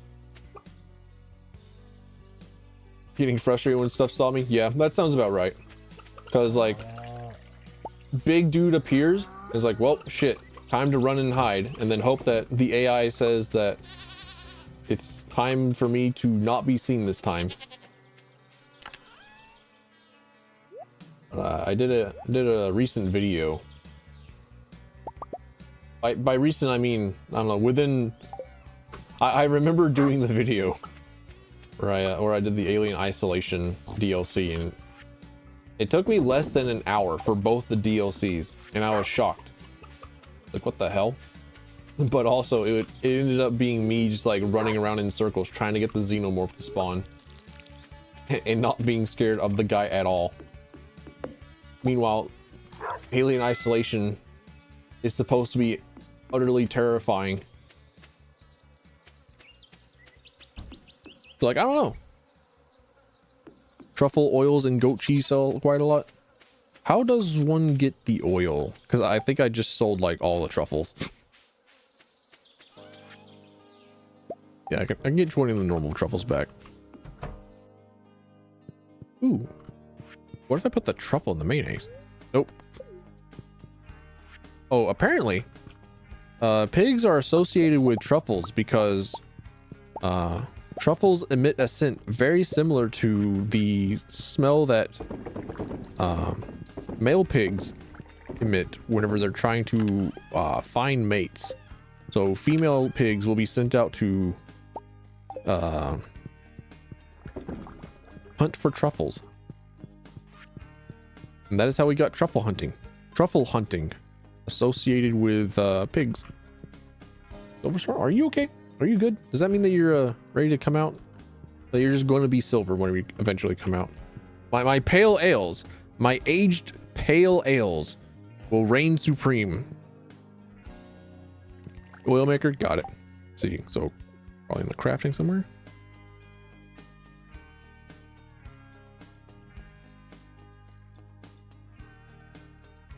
Ease press, seed maker, oil maker, there you are. Makes gourmet truffle oil. Okay.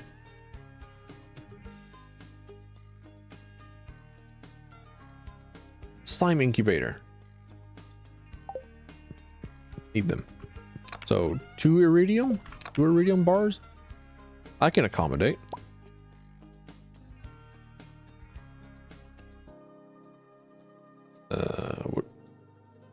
Coal. That's what I was looking for. Right. I have decided that I need to have pet slimes. This is now on my list of priorities. All right. Let's see. What else I got going for me? Trying to find out how to talk to my friend the dwarf. So digging up, digging it.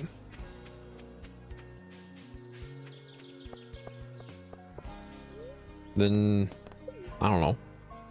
Figure something out. Oh yeah, might as well chop down trees to level up foraging.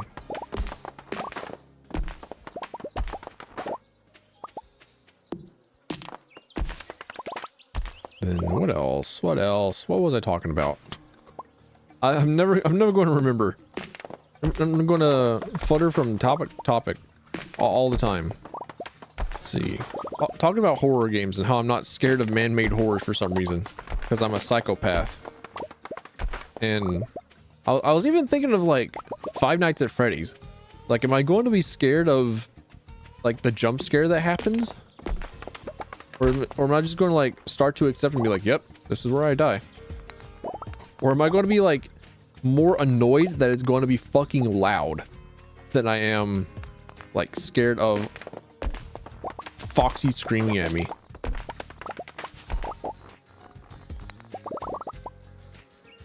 And like, damn. Thinking about Crystal from Star Fox Adventures again. Like, I ain't a furry, but like, damn. I do have to admit that there's quite a lot of good There's quite a lot of good artwork out there. There's quite a lot of good furry artists out there. Yeah, a copper that I was going to give to Clint. The copper for Clint. Clint's copper is right. He requested it again. Final day. Oh shit. 20 years of furry erotica. We've never been the same since. Rare inflicted this upon all of us.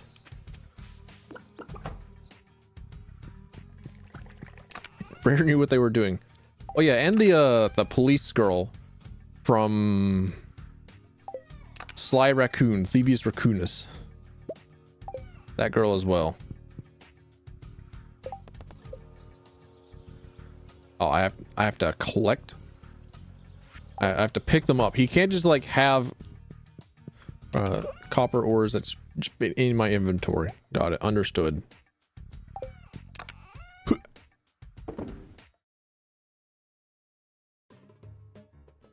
Right. Well, guess we failed Clint once again.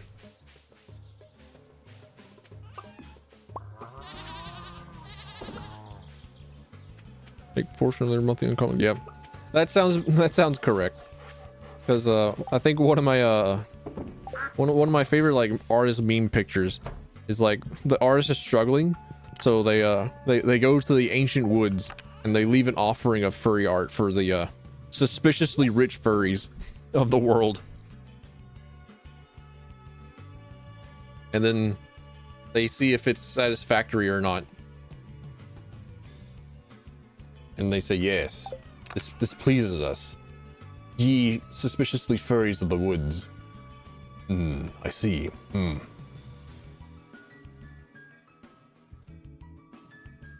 we give thanks to the suspiciously rich furries of the world for enabling artists to continue existing. God bless furries.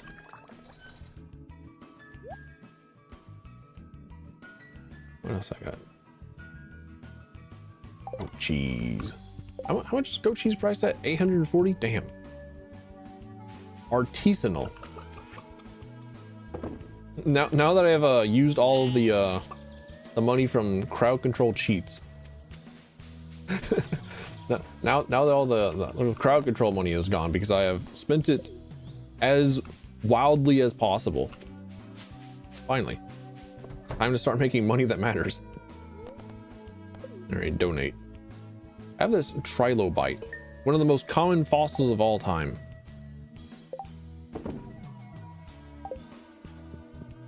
And I would put Steven Universe as pretty close. The creak of a floorboard, the slow plumes of dust whispering through the rafters. Something special about an old building, isn't there? Very, very romantic way of putting it, Abigail.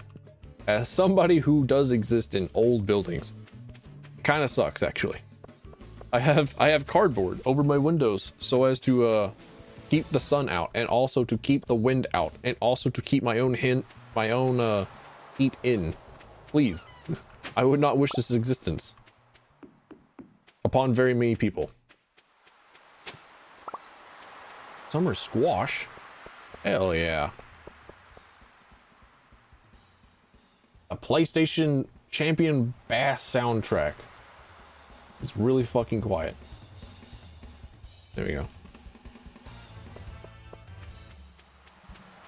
Rolling it back up.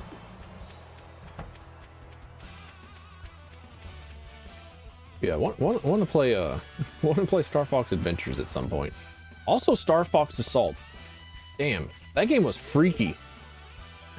that game was not supposed to be rated T. That game had the Aperoids, and those things are actually like kind of fucking terrifying. Whoa, sounds it. Wait, no, that's not Goku. It's me, Goku. I have no good Goku impression. Every time I try and do Goku, it just becomes Sonic. I'm in the market for a delicious red cabbage. Well, Elliot, you're going to have to keep waiting for your delicious red cabbage. You have a really healthy glow. That's good. Oh yeah. I will get you to love me even more. Now, do we know what Jess likes? It's her birthday tomorrow. Eat cake. I don't have a pink cake. Unfortunate. I do have amethyst though, and cookies. She's all right.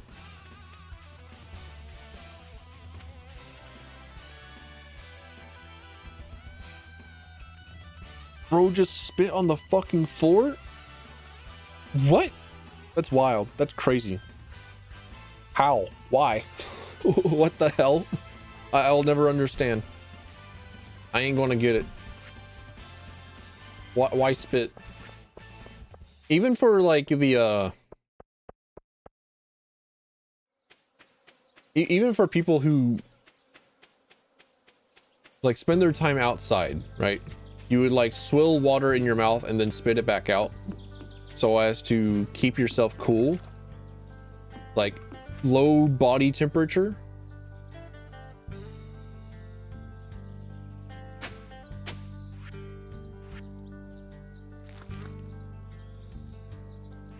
Pulled out a shirt from under his bed.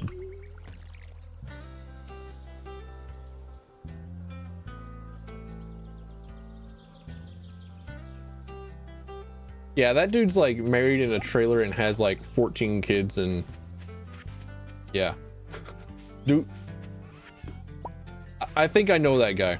Derogatory. I think I'm familiar with him. I think he might be one of my neighbors.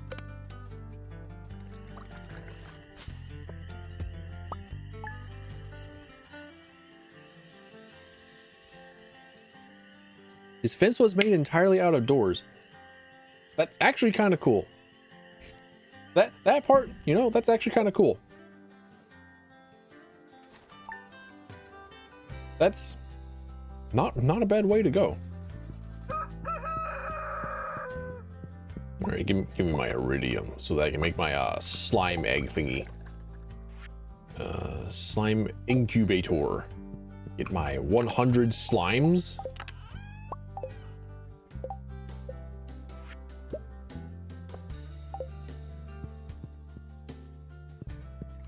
Every time that doors are used or doors are mentioned, I always think of, oh, I've enclosed a treat for you. Don't tell anyone, but I snagged this from the back room of a Joja Mart ages ago.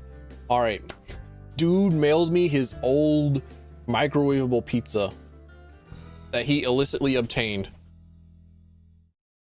I love you, Shane. You didn't have to tell me that.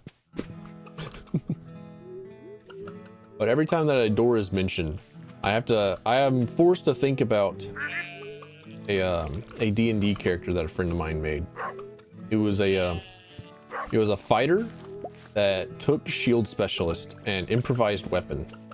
And his improvised weapon was a door that he had enchanted with dimension door, and used the door as like a tower shield and a magic gate to other places that he could see. So he could like cast dimension door at will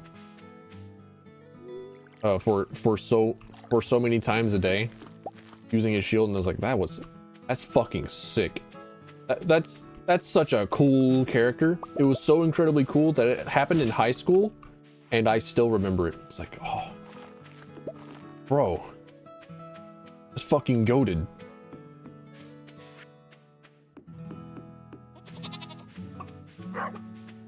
So every time that like doors are mentioned, like, you know, there was a D&D character that had like dimension door on it, like shield door, and he was like Captain America, but like fucking poverty. And it's like, oh, that's so sick. Also, I just love the idea of shields as weapons. I don't know, something about it tickles me. Like every time that you have a character that has a weapon, but then they implement like having their non-weapon part of them used as a weapon. Fucking good. Dark Souls 2 robbed us of a shield execution. Dark Souls 2 robbed us of a lot of things.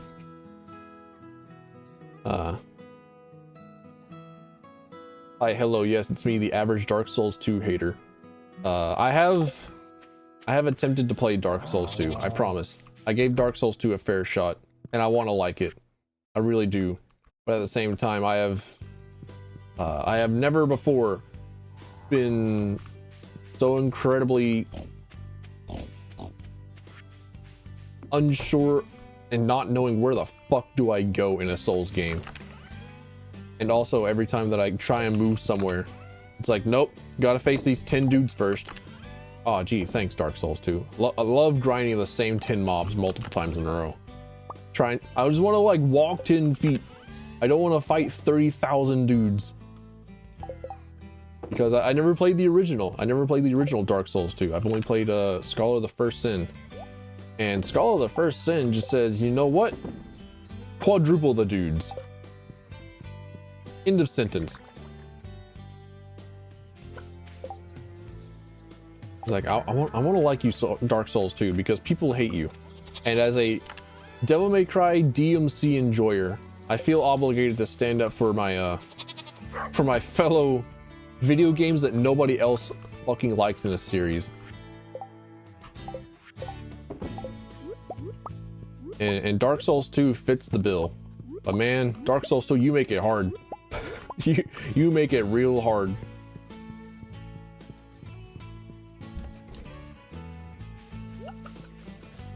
Open up the soul door.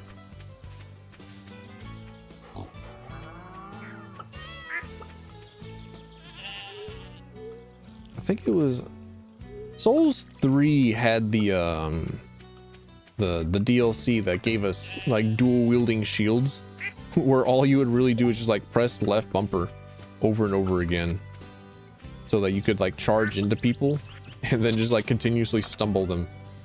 And I remember that being incredibly fucking annoying. Even as somebody who did not do PvP very often in Dark Souls or PvP at all. It's like I played Dark Souls 1 and there was a mod for Dark Souls 1. Not remastered. This was before remastered came out. There was a mod for the first Dark Souls called PvP Watchdogs. And they had a hotkey where you could press that hotkey and then kick out an invader. And you absolutely know that I was pressing that button. Because I just wanted to engage in jolly cooperation. I was a wee little non-confrontational baby. Nowadays, I would do the exact same fucking thing. Not even gonna lie. Not even gonna front. Not even gonna try and say. not even gonna try and redeem myself on that one. It's like, no, I'd do it again. I'll fucking do it again. I'll put that thing back in there. Dark Souls 2 had the double shield weapon too. Okay. I did expect Dark Souls 2 to also have like a lot of really cool weapon archetypes. Don't know why. I just fully expected it. And that may have been another reason why it is I wanted to really like Dark Souls 2. But then I got to a point where it's just like, well, where the fuck do I go? What do I do? And I don't want to try and figure it out because moving around anywhere is sentencing you to fighting 30,000 dudes at a time. Play seamless co-op Elden Ring to avoid invaders. I need to play Elden Ring. I played it close to its release date, and I got to like a certain boss, and then like I hollowed. Like I sat down for a minute after I lost the boss, which is, you know, what you normally do in a Souls game. But I got to a boss. I got beaten by him, and I sat down and thought about it. It's like, I've been playing Souls games for... I've been playing nothing but Souls games for like 10 to 12 years in a row now. Lord, I'm tired. and I just fucking hollowed. I haven't picked up a Souls game in a hot minute since then. So I've been meaning to go back and play Elden Ring. I'll probably stream it at some point. That would probably be a good stream, where it's basically my first time playing Elden Ring. Because it's been long enough that it's like, okay, well, my brain doesn't remember anything because it's been actively trying to blot out Elden Ring.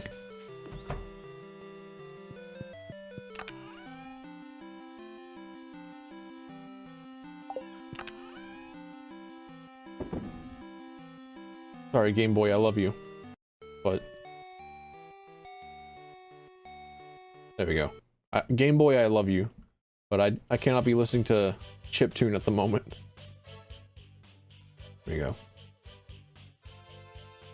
Elden Ring's a date night game? Hell yeah. If it works, it works. Let's see. Love to hear it. Let's see. What would my date night game be? If I were to sit down and say, all right, it's time to have a nice day with the partner. What would mine be? Maybe like some weird co-op game.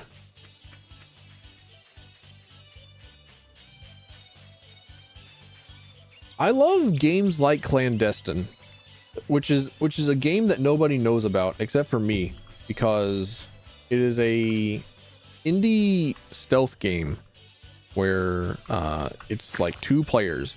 One player is a hacker, so they control a lot of computer stuff and they have an entirely different perspective of the world. And one player is like the Sam Fisher stealth agent operative, where they're like trying to go out and do objectives. And it's super incredibly cool. And I love games like that, where it's kind of asymmetrical cooperative. So only seen someone play that once? Hell yeah. It was I bet I can name you the exact video too. It was a Star and Germa video. Was it from Germa? Was it from Star? But it was one of them. One of them made a video of the 2 of them playing it. And that's where I learned of it. And as far as I'm aware, they are like the only other people who have like made content and played it. That? Oh, that was Golden Slime. Okay. Have I collected Star Drop from here? Probably not. But also at the same time, I don't think I need the Star Drop. Because I have cheater energy, I think. I originally had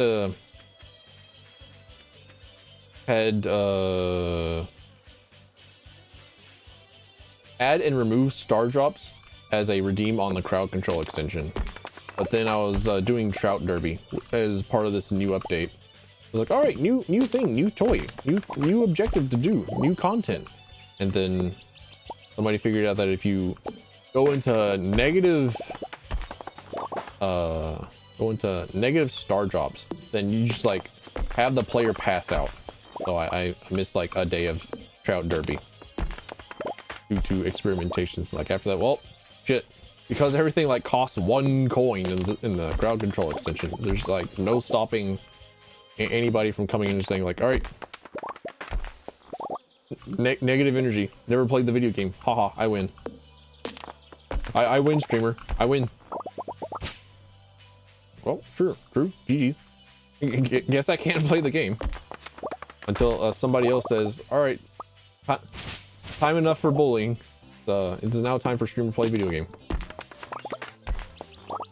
Tomato Gaming. Holy shit. Somebody else who knows the video game. Somebody else who knows the video games that I talk about. Somebody else who knows the video games that I played. What? Holy shit. Hang on, let me check the the Twitch category for clandestine. Go to analytics, research.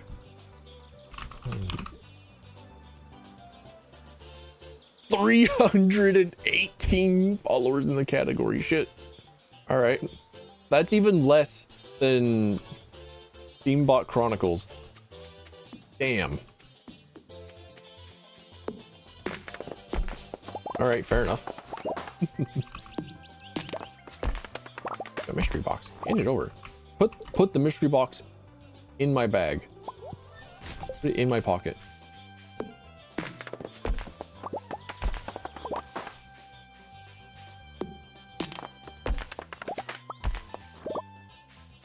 Let's see. Might play it at that price. It's pretty damn good. It's a very good stealth game. It's even better with even better whenever you have a friend to play it with, who is as patient and as willing to play stealth video games. It's good. It's good. I like it. I like it a lot. Comes recommended from me, the cosmic weirdo, the absolute fucking freak, the weirdo, the strangest creature you'll ever meet. Me. Hi, Tilfin, the chimeric freak bio text protected. Hey, it's me. I'm weird. I think I self-proclaimed weird. I think I'm actually kind of normal for the most part.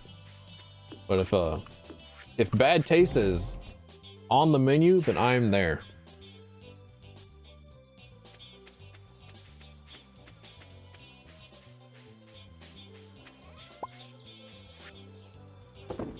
But also I went and planted stuff yesterday. Yeah, got all my plants in a row. Got corn and stuff ready to be planted today.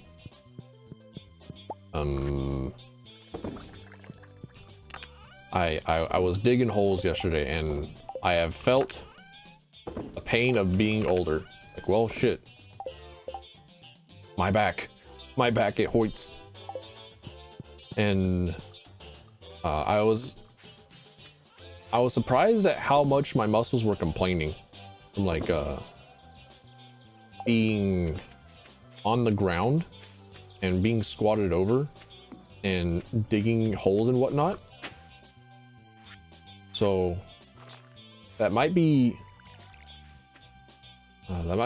more inspiration to go back to lifting weights again. Because I shouldn't be feeling like, oh, my thighs hurt. My thighs are squatty. My thighs hate me after having done normal, just like be on the ground digging holes and stuff. So today, instead of caffeinated water, I have a protein drink, which I haven't touched. I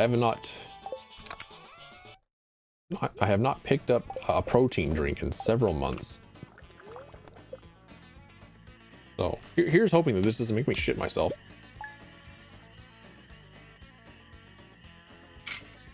Cheers. I had to clean out the my blender ball cup because I've had the same protein mix in it for several months. I thought there's absolutely no way that this is going to be good for me. And whenever I went to cleaning out, the blender ball was stuck in the bottom with like a pool of the whey protein. It's like, yep, I'm glad I didn't decide to just drink it straight up. Bulking for 5 years? Absolutely, I agree. That is the only way to take this. All you got to do is just like lift super hard. You're already accustomed to eating big. It's time to be big.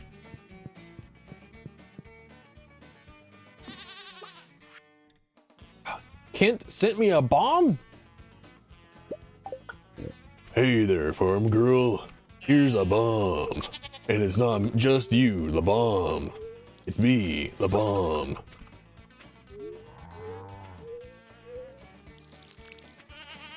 Don't eat much? Really? Is it like is it a thyroid problem? Health issue? No, if you don't want to talk about it, then like by all means, like tell me to not be curious. But like that is interesting. Where it's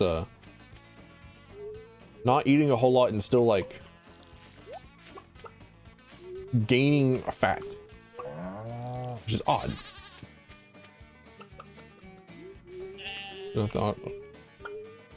Weird. Whack. I've never heard this. Interesting. The human body is fascinating as much as it is as equally as it is fascinating as it is terrifying.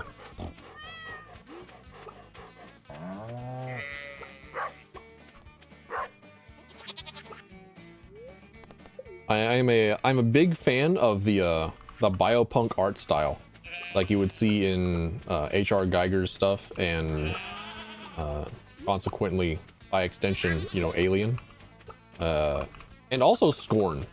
I was an enjoyer of looking at Scorn. I liked going through the artwork of Scorn by looking around its video game that was around the artwork. And I said, you know what, this game kind of big suck, but also look at how fucking cool it looks. My duck is swimming. I've never seen this. My duck, he swims. Hog. Don't burn enough calories to lose weight. Fair enough. that is how you gain weight. You ingest more calories than you do burn, or export calories.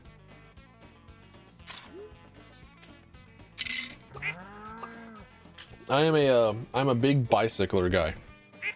So most every single day I have taken a bicycle up and down a mountain, because I live on top of a mountain. And the only way to go to civilization is to bicycle or to go up and down a mountain. So whenever I need to go and get groceries, it's like, all right, time to get on the bike.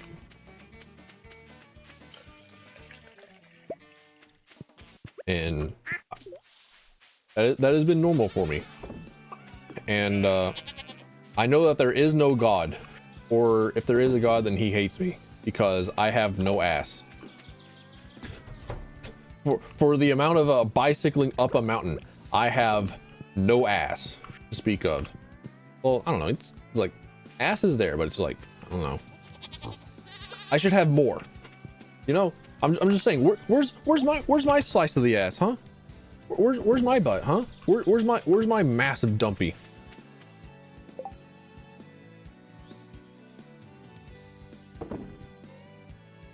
Play DMC 5 while playing on the aero bike. I think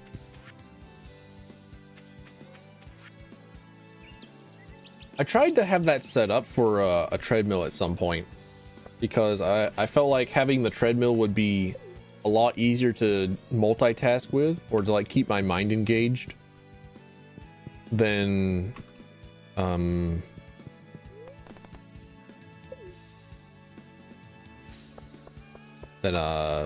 having a bicycle. Because I don't know, with a bicycle I need to like lean forward, I need to like grab the handles, and then I need to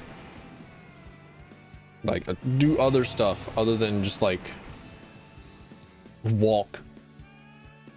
But also, I've never done well with just being on a treadmill or with just being on a bike.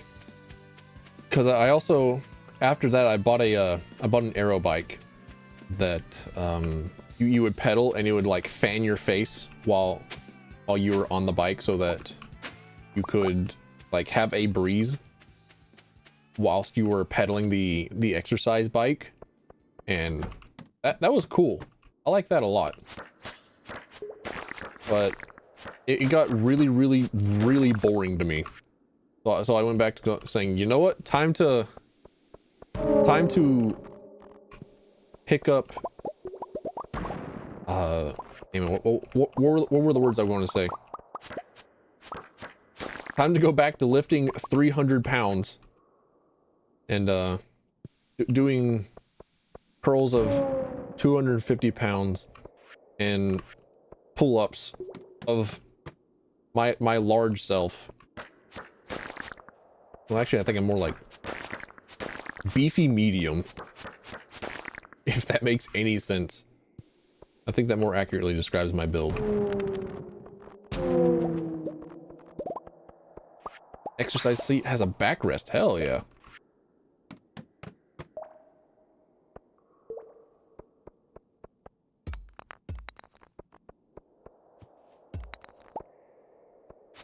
Alright, where's my music? Why is it quiet?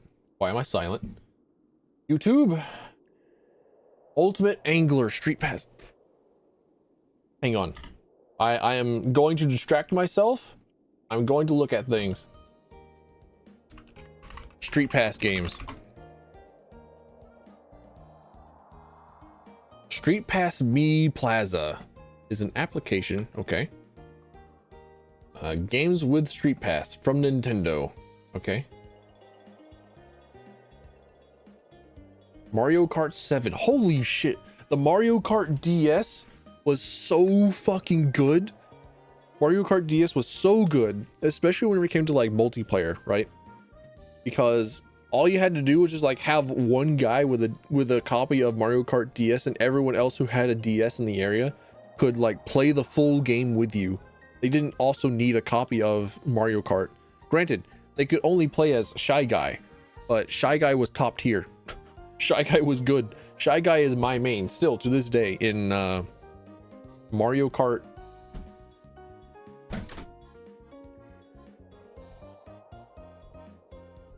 Mario Kart 8 Deluxe on the Switch. I still only play Shy Guy because he's me.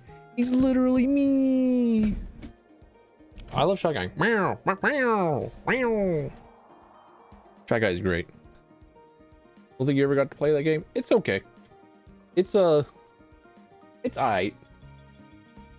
If you ever have the opportunity to play a kart racer game, Sonic Robo Blast 2 Kart exists. And Sonic Robo Blast 2 Kart is possibly the single best kart racer that I have ever played. And it also has an absolutely vast Bethesda tier modding community where there are like hundreds and thousands of mods for the game, which is a mod of a mod already, right? So Sonic Robo Blast 2 Kart is a mod of Sonic Robo Blast 2, and Sonic Robo Blast 2 Kart is a mod of Doom, or Sonic Robo Blast 2 is a mod of Doom. So they run in like the same Doom engine, but it's a kart racer, and it's like the best kart racer ever of all time. And it is the only kart racer that I know of where I can like actually play as like a lot of F-Zero characters, and also play something akin to F-Zero in the modern day. Meanwhile, I go back and I do time trials in F-Zero GX sometimes to free up my brain whenever I just need to not think. And I say, you know what? It's time to play the video game. Oh shit. I'm low on health. Do I have any potions or food? Your health is low. Do you have any potions or food? Fable. Fucking goated.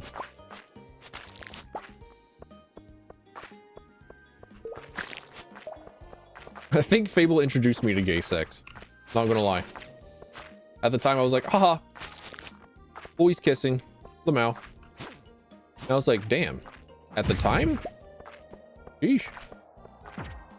For the time, who knew?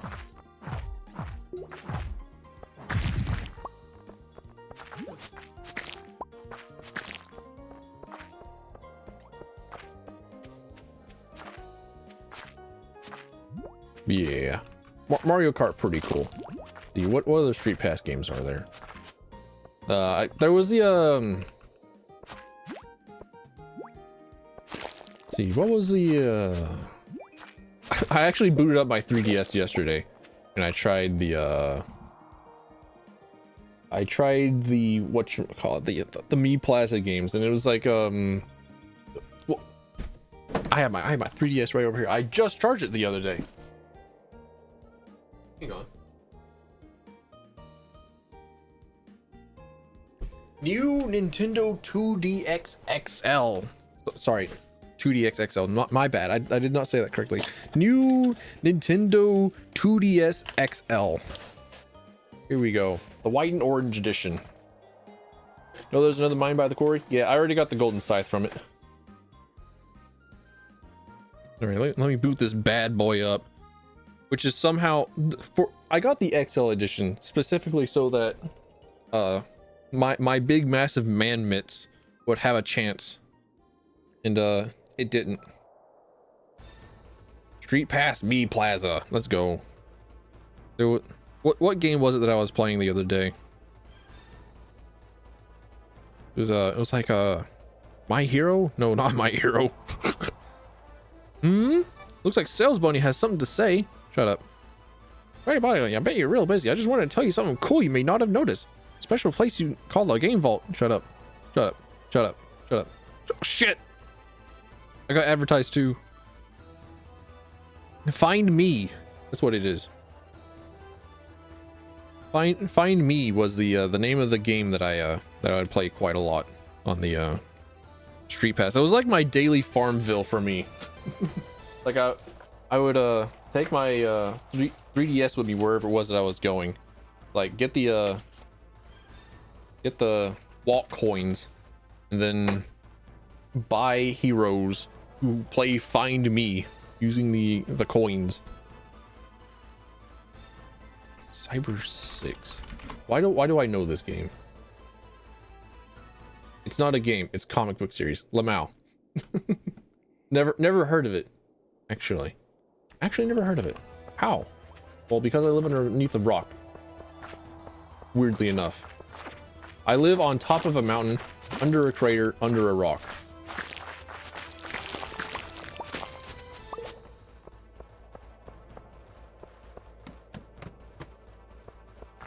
Canadian, Argentinian, Japanese anime. Damn, what a sentence. Damn, what a classification of a people. Canadian, Argentinian, Japanese.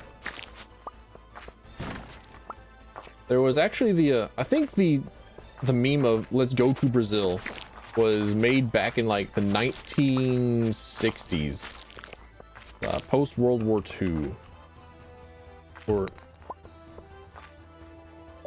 pre World War II rather, where they had a campaign with Brazil.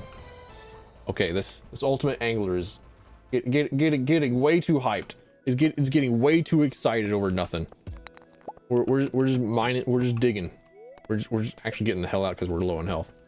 But in like the pre-World War II era, there was a promotional thing that Japan was doing with Brazil, where they would send Japanese people to Brazil as like a working labor force for Brazil. So that is something that a lot of a surprising amount of Japanese people took up. So that is why Brazil has like the second highest population of Japanese people outside of Japan, because a lot of them just immigrated due to just like, let's go to Brazil. You're going to Brazil. Oh, it's Argentinian and Commissioner. Oh, neat. I have learned something new today. I have learned about a new piece of media from the 90s, which means that I might like it. Actually, that's not an indicator of whether or not I'll like something. But it's I have a pretty big track record of liking old shit.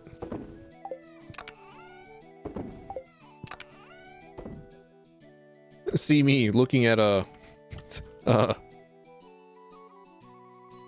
this recommended PlayStation 2 video game that I have pulled up somewhere. What the hell? Where did it go? Where did I close you? I was just there. No, not you, not you, not you. Damn it. Another, yeah, there you are. There's my tab. Another Century episode. I'll take a look at it. Take a look at it after stream. I need to, for myself. Find games similar to Custom Robo.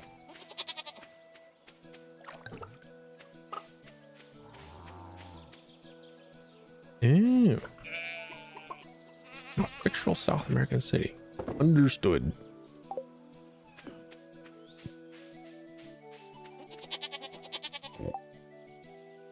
I mean, I'm mostly just spending time in Stardew Valley until the good old fall comes along.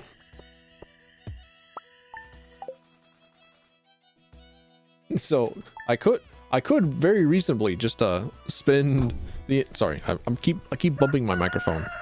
So I play Team Fortress. Oh buddy, you have no idea. I of course used to play a lot of Team Fortress 2. That was what I would play a lot in high school. But I have quite 1,000 hours in Team Fortress 2. I have played a great many Team Fortress the second. The class that I have the most time in is Medic. That was because I spent a lot of time in Man vs. Machine, and I played a lot of Medic because I was the designated medic of my friend group at the time, because I was fucking goated with it. I was probably the one that was like the best at the video game at the time, but I was also like, all right, yeah, I can play Medic. I like playing Medic. And if I was not playing Medic, then we just kind of fucking died all the time. And also I didn't really have much of an interest in playing any other character at the time. But if I went back and played now, I would probably be spending almost all my time on Soldier or Scout. Because I have learned that my tastes have changed over the years, and that it's like, you know what? I do like me a good rocket launcher. I do like me a good shotgun. I do like me a good bit of mobility. I do like me a bit of a dreaming of Titanfall 2. Titanfall 2, my beloved. Don't give me a Titanfall 3. Please don't. Actually, very genuinely, do not give me a Titanfall 3. I will scream. Please no. God, what are they doing to my baby boy? My precious dear Titanfall. Look at how they've massacred him in the year 2027. Due to great demand and great popularity of the video game Titanfall 2, we have finally given you your sequel, Titanfall 3. It is live service all the time, and there are 15 different microtransactions that you can purchase to make yourself as customizable as possible. Marvel or DC? Marvel. I'm a Marvel guy through and through. I like a lot of the themes that Marvel touches on a lot more than I do with DC. I generally like a lot of the characters of Marvel a lot more than I do DC.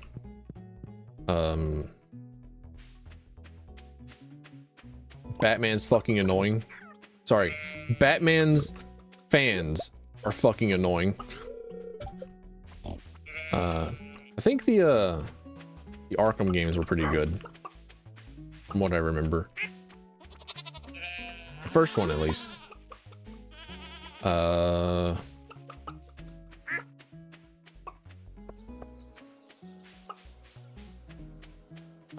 What else? Marvel has Spider-Man. Marvel has a baby lizard hatch. Let's fucking go.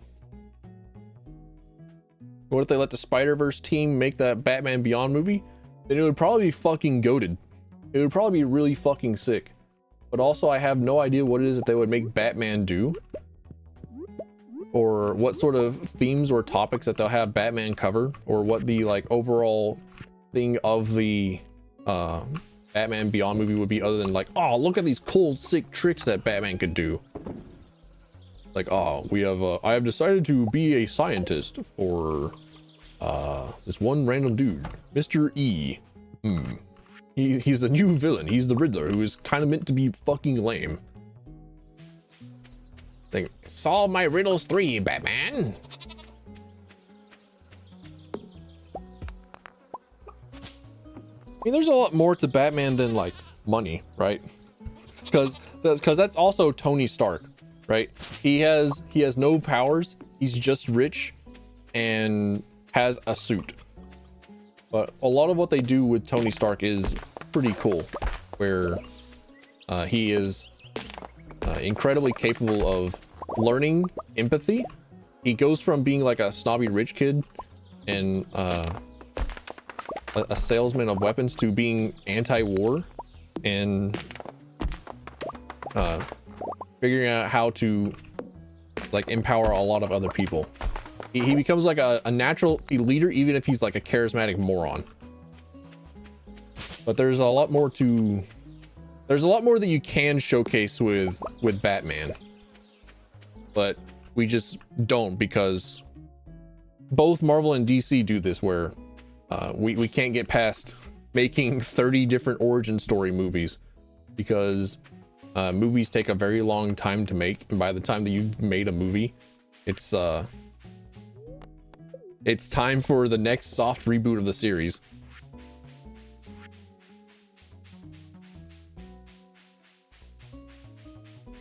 And a lot of Batman's villains are actually like kind of neat. It's like whenever, I don't know why it is that Joker's gotten to be the most popular, but like Scarecrow's super cool. What there were a few others that I knew of. Like I like Mr. Freeze, which is unfortunate because in the Mr. Freeze movie where Arnold Schwarzenegger plays as Mr. Freeze, he was kind of a joke, but at the same time that was fucking sick. And also that movie was possibly not the most well received or the highest budgeted. It may have been sent out to die. The anime series, Cream of Villains. Yeah, I liked the villain arc in My Hero Academia. I liked seeing things from their perspective. I liked seeing things from the villain's perspective. I like it whenever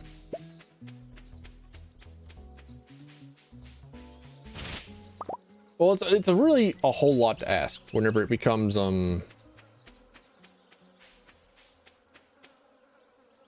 whenever you try and make a villain as like, okay, I can see things from your point of view as much as possible, because for a lot of villains, a lot of the reasons why it is that why they are villains is not really something that you can like make redeemable or make a sort of connection to, or to make something make sense, which is kind of what Joker was, right? Where he was just a guy that really wanted to fuck people over for some reason, for no particular reason other than because he could, right? Which was why a lot of people liked Klefka from Final Fantasy VI, I think. Final Fantasy VI, Final Fantasy V, because he was just a dude that was a court jester, and then he became a god, and he became a god through like almost entirely by accident and through sheer malice.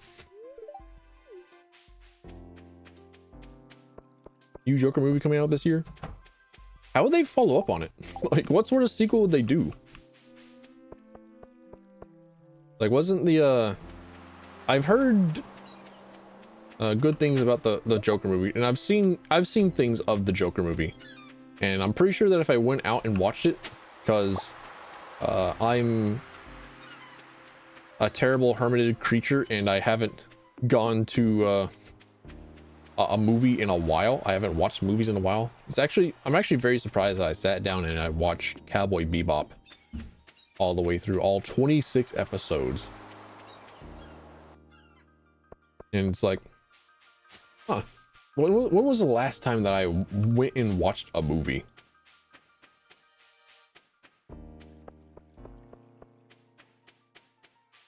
And I think the last movie that I watched may have been like Detective Pikachu in theaters, which was all right, live showing of me turning into dust. Detective Pikachu release date in 2016, 8 years ago already. I need to lie down for a bit. The March of Time.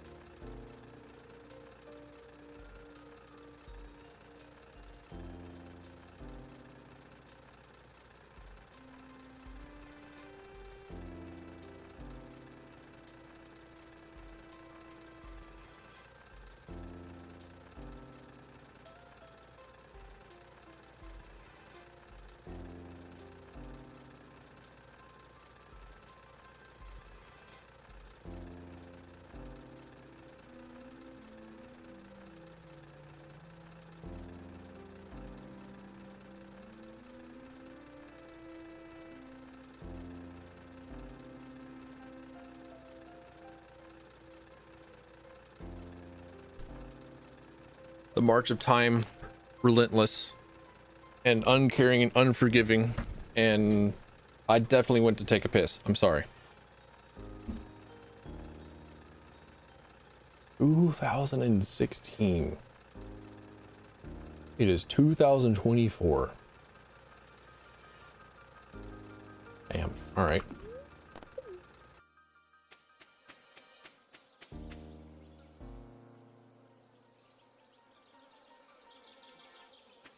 Wish the March of Time would happen faster in damn Stardew Valley. Need to be fall. Need to be fall. I could just, you know, go back to sleep, do the speedrun strat, but also I need to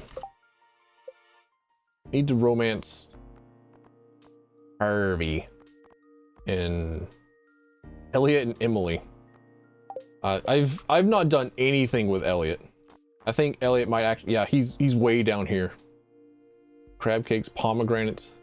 He liked cookies and coffee. Got it. Understood. I can give him coffee. Hey Shane. I've really grown attached to Marnie's chickens. Hell yeah. Get a pet. Take care of them. They're good for mental health.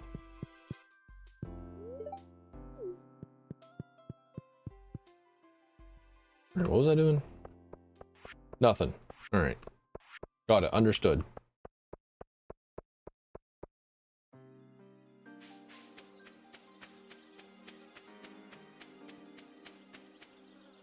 Yeah, I was very surprised that, because I'm normally not like a movie watcher.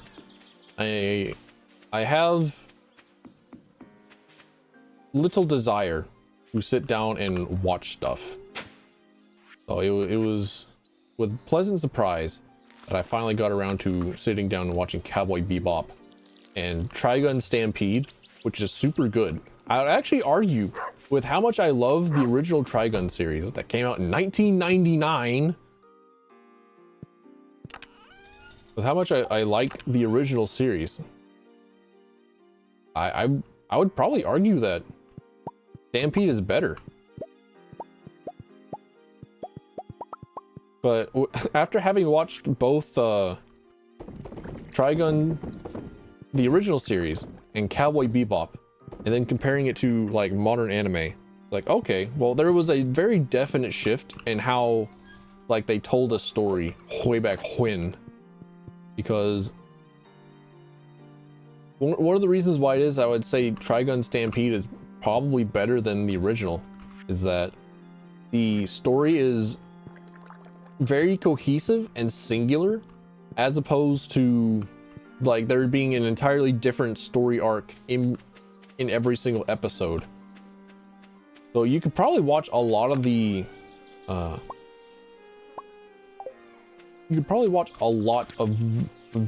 animes like one episode at a time, and just like take one episode out of context. Like you could watch episode 15 of Gokudo or Slayers or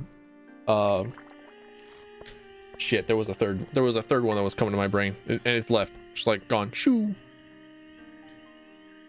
Sorry, Cowboy Bebop, and you would have like that one episode where you like see the characters go out and do one thing, and then that's like the story. A male slime already? Damn, they go fast.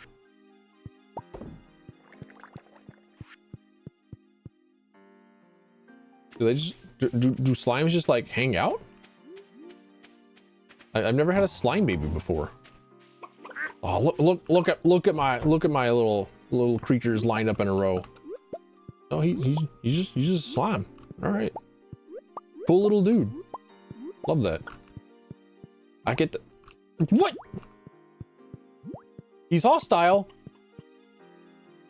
Well, that sucks. What do you mean I don't get a pet slime? What do you mean?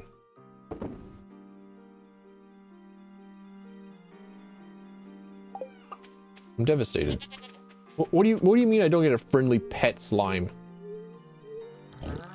Is it because I put him in the chicken coop and I grew him in the darkness, or? Man.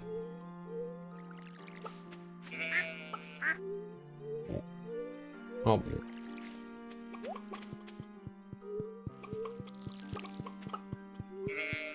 Yeah, normally I don't go out of my way to watch a bunch of stuff. I don't know why. It is what it is. I'll play the video games.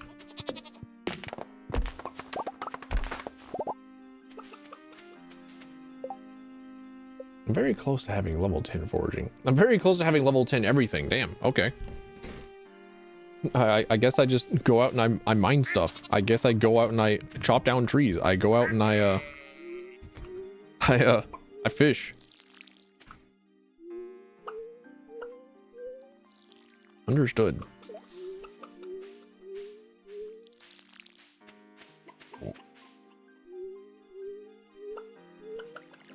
But with Trigun and Trigun Stampede, it's like they have individual stories that are very collected, and like the entire 13 episodes of Stampede goes up to like a cohesive story that starts from episode 1 and it matters all the way to the last episode. Like every single episode goes towards progressing the story. Meanwhile, in Trigun, the episode 1 story is like, we find Vash the Stampede, or we're trying to find Vash the Stampede. And then every one of those is not every single episode goes towards furthering what the story of Vash the Stampede is, or who the Vash Stampede is. And then it's like you have some episodes where it's like, what is the goal of Vash the Stampede? You don't get that answer a lot of the time. Oh, I got Rasmodius Jade. Fucking go. Thank you, Rasmodius, for your jade. I will put it to good use in my cell box. No, I don't want to eat a large raw egg. Queen of sauce. Everyone have a bunch of carp lying around. Okay, I started going to like Jewish Australian. I'm sorry. I can never do like I can never do the proper like northern accent. I'm sorry. It's not me. But like the story of Trigun Stampede starts off with episode 1 of figuring out Vash, figuring out who Vash is, and then you understand what it is that Vash is going for, what Vash needs, and then like the knives, it's him versus, it's his philosophy versus the philosophy of Knives Out, and that's ultimately what the story of the first Trigun is as well, where it's like, do you get to choose who lives and who dies, versus Do you get to cull those who are a fucking problem? do you get do you get the authority to judge the lives of others?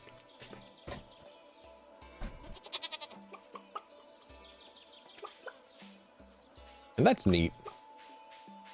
But also in Trigun, the original from 1999, you have a whole lot of extra stories going on that have absolutely nothing to do with that. And that's kind of like a theme for a lot of older anime, because it's kind of the same with Cowboy Bebop. You could do the entire story of like Spike Spiegel in three episodes. Oh, hey, Vampire Crave. Welcome on in. Thanks for the follow, my guy.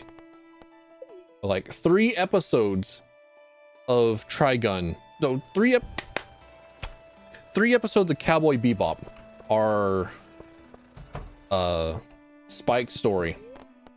Meanwhile, like the rest of Cowboy Bebop is 100% like bounty hunter in space vibes.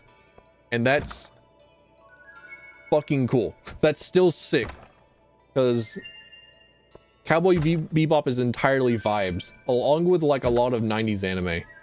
And I feel like that sort of feeling has gone away a lot, because we've kind of, oh sorry, I'm using the royal we, right?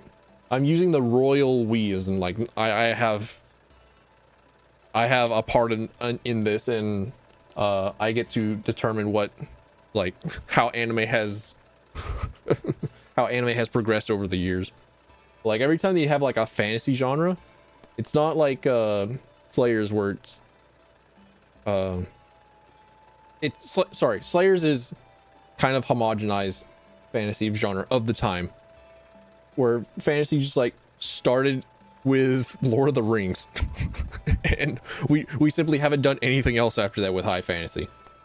So if you go with a fantasy, it's just like the same thing as Lord of the Rings, but sometimes a little bit different with different characters. And fun fact, the reason why a lot of anime decide to have their orcs as pigs, or the pig designs, is because in Dungeons and Dragons first edition, orcs were designed to be like pig creatures. And whenever Dungeons and Dragons was localized to Japan, it was really fucking popular. It was super popular, and that was how a lot of fantasy over in Japan started to like theme themselves around D&D monsters. And Dungeons and Dragons, as we know, was high fantasy, and was every single monster is either inspired by Lord of the Rings or 4 AM Cheetos and weed. Which I think I have a friend who has a signed original copy of the first edition monster manual, because he was friends with one of the artistic leads for Dungeons and Dragons first edition. And well, I say weed and Cheetos because apparently the entire like D&D staff was fucking stoned out of their minds most of the time whenever they were making stuff for the tabletop. Which, you know, makes sense. It tracks. I'm not surprised.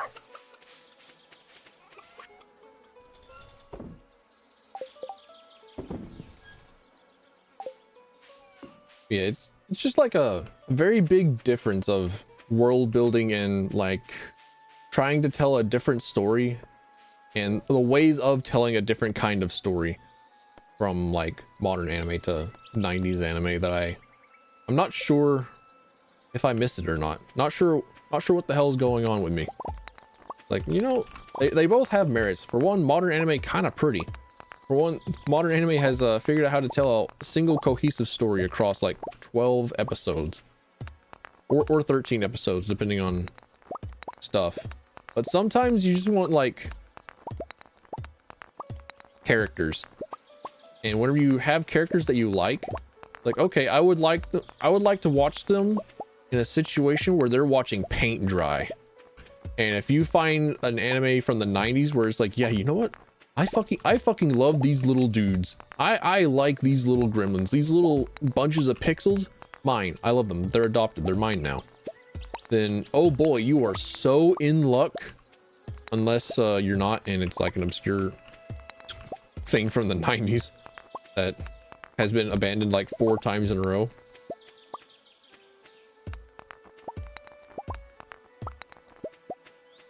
Then GG's.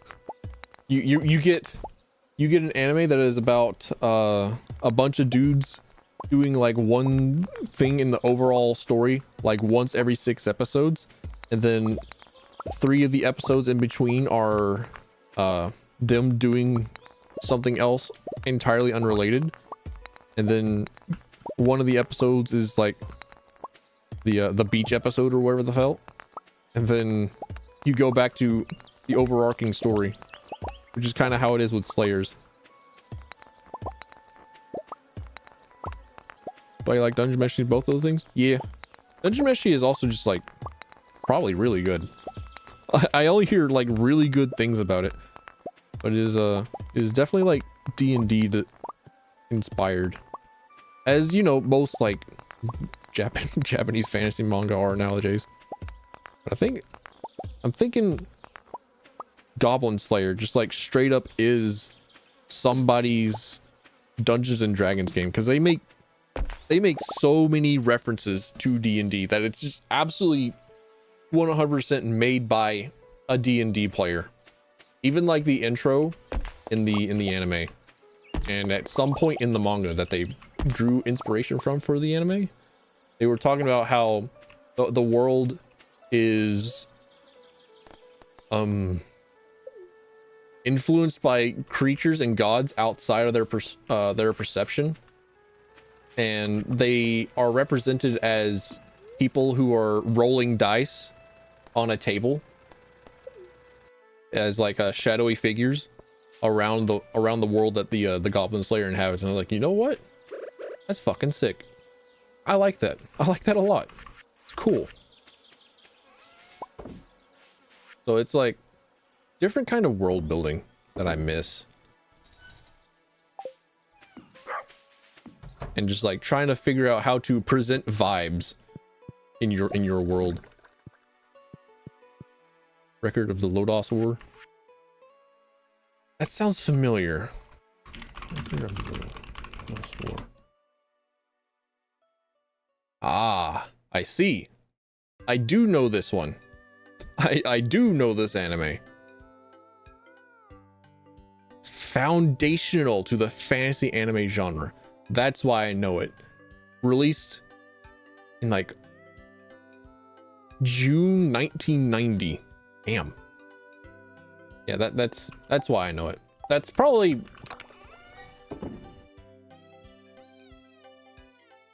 first edition of Dungeons and Dragons was in 1970 something. Hang on.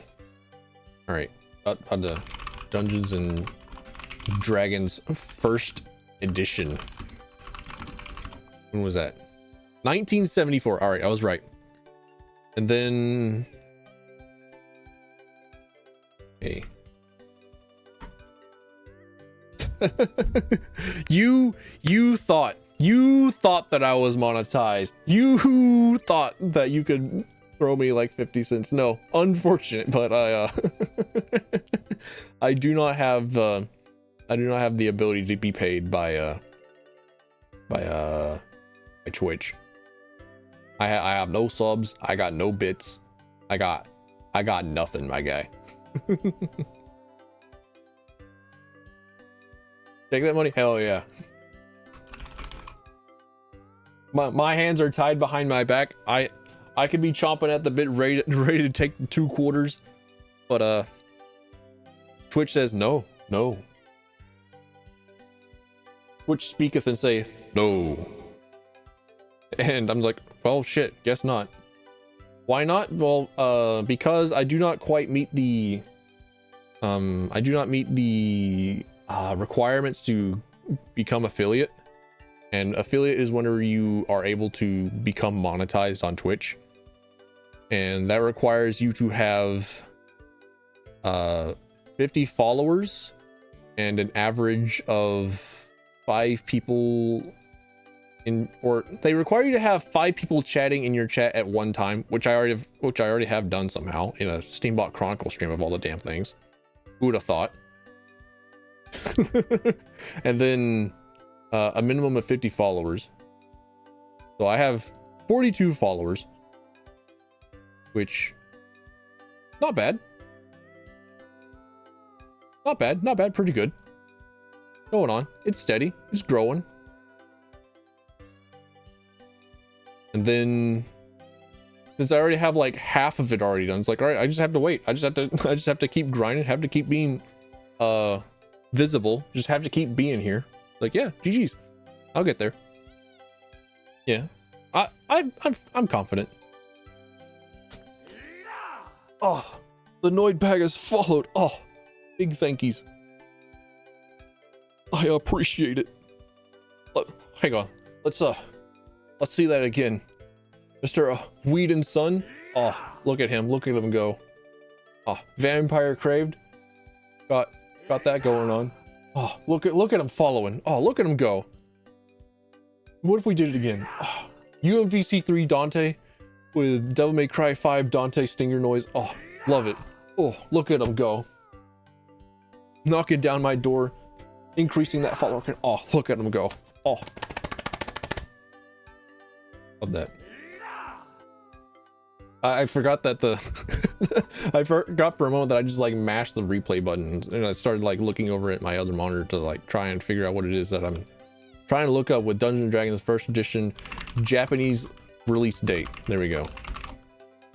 1985. It took roughly 11 years for D&D to be released over in Japan, and it was in 1985. And with one of the foundational fantasy anime being released in 1990, that absolutely 100% tracks. Like, if you had not told me that Record of Lodoss War was dead ass just somebody's D&D campaign turned into an anime, I probably would have thought about that. I probably would have thought that whenever I was watching it. It's like, you know what? This reeks of somebody's D&D game. And I think kind of the same with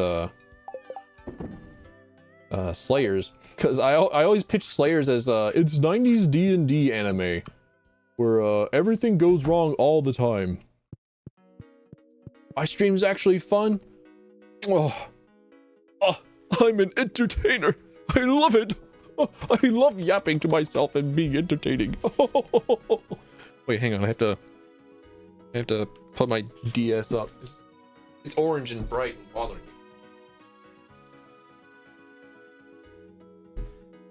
me. And my 3DS just like being in the corner of my eyes, like, play Gunvolt. It's like, no, I'd have to mash L so many times. Do you know how much my hands would hurt by playing Gunvolt? Play Gunvolt. No, please, no, I beg you. Put me in, Mr. Tilfin. You know you want to play Gunvolt. No, please. Chance to find coal doubled. Can you see my kittens? Hell yeah, hang on. Boom. Okay, that's an old one. Yeah. This one's a rabbit, right? No, that's another one of my old cats. You can see that one as well.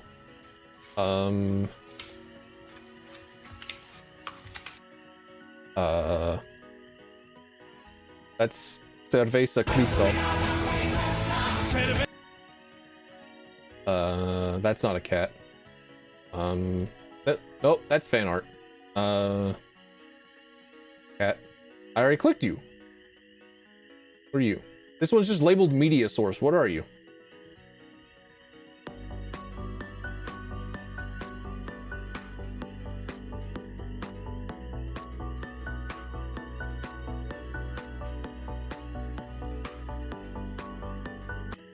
I need that for whenever times are tough. This one. There we go. There's the kittens. There they are. Look at them. These are present modern day kittens. Look at them go. They're starting to play. They're starting to bat at each other. And I think that is the most activity recorded and observed of the orange cat.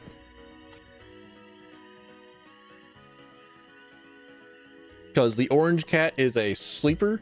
He's a snooper. He's a midnight mimir. He just likes to sleep. The boy, all the other kittens are like kind of stable on their feet now. All the other kittens are like kind of getting their feet under them. The orange is he is still nothing but a little toddler walking. He's still shaky.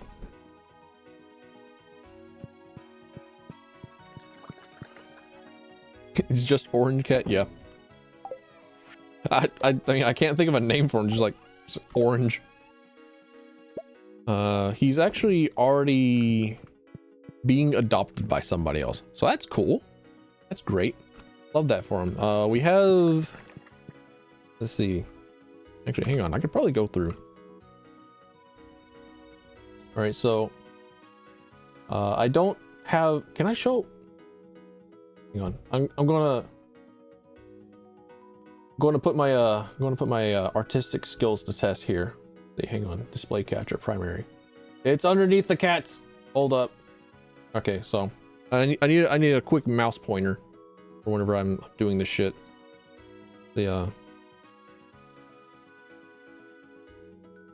Fuck. Okay, that's too shit. Damn it. What if the world won't know. The world won't know. They don't need to know. We can call it shading. There we go. Shaded the entire time. Artistic art is my passion. All that. No, because I did this in MS. It's not going to be transparent. Hold up. Don't save that. Krita. Actual ass, real ass, open source, drawing utensil thingy. New file. Custom document 1280 by 720. Delete the background. We don't need shit. No, wait, hang on. New layer. Background. Delete that. Cool. All right, brush. What is my color? Since I'm already here, what is the color of my tentacles? We'll just bring you in. Take that. All right. Get out of here. Ah! Brush. Oh, too big. We got that HD shit art. Let's go. I was raised on MS Paint Adventures. Not true, by the way. Then because I can. What if I darken it? There we go. And we got that as a shadow color. I'm committed to there we go. Shit enough, let's go.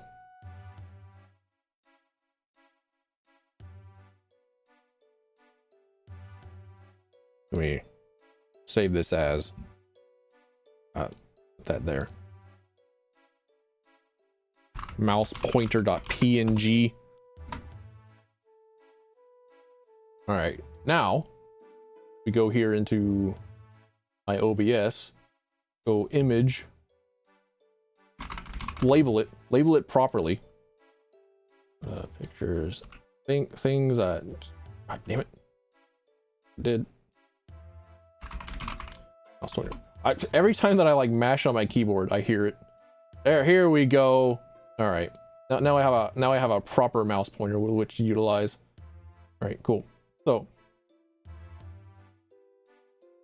this little one here, this little sandy-haired little guy, don't know him, don't know his name. We haven't decided on a name for him just yet, but that one is Precious. He comes up to me and he likes to be pet.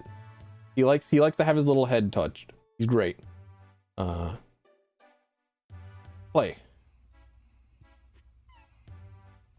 All right. Whoops. Click the wrong thing. Damn it.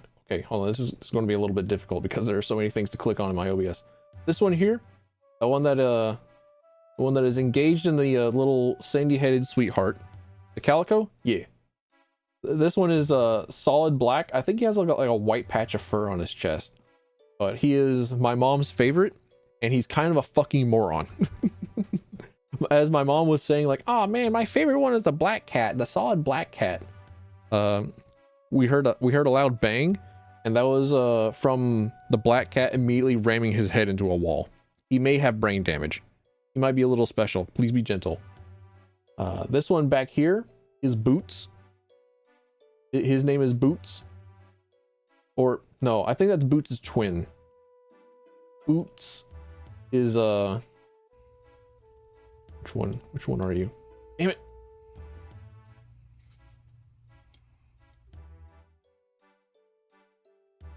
Okay,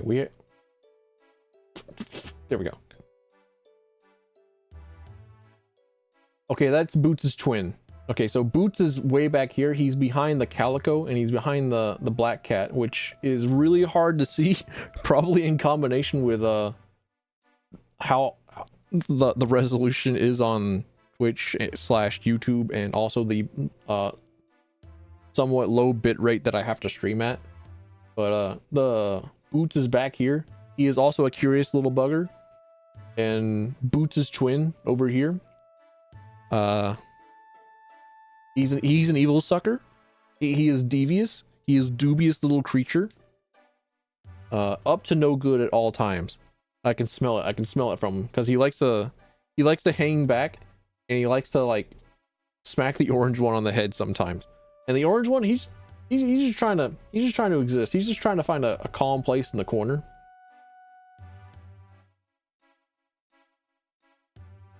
Yeah, them's the kittens.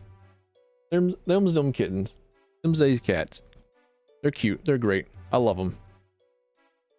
And also, I have. No, wait. I love the Siamese cat too, but we have a bunny. This one is his name is Raiden. She was pregnant, and then she had her little babies yesterday. Unfortunately, they are stillborn, so we had to take care of them. Or I took care of them today. So she's inside. She is being taken care of, and I'm hoping that she's not too broke. I don't think that she's too busted about it, honestly. But she's been keeping her distance from me. Which she will love me one day. Just you wait. I'll make her. All the rabbits will come to love me, as they have in the past. Because we have another couple of rabbits outside, and through calm patience and through steady alfalfa treats, they now come to me and say hi, and let me touch them for a little bit before going back to whatever it is that rabbits do.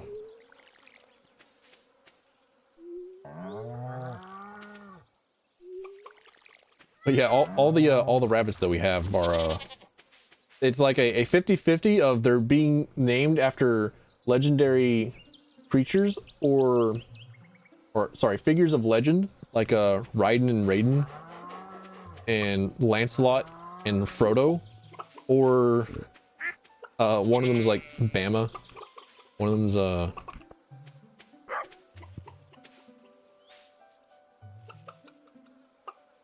I don't know all their names. Mom knows all their names. She's the one that keeps them.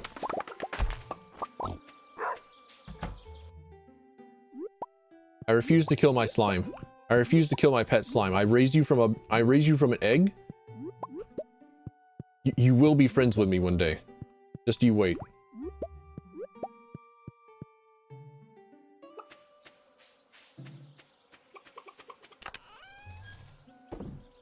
A dino wig in there. Persian Siamese in their first yeah.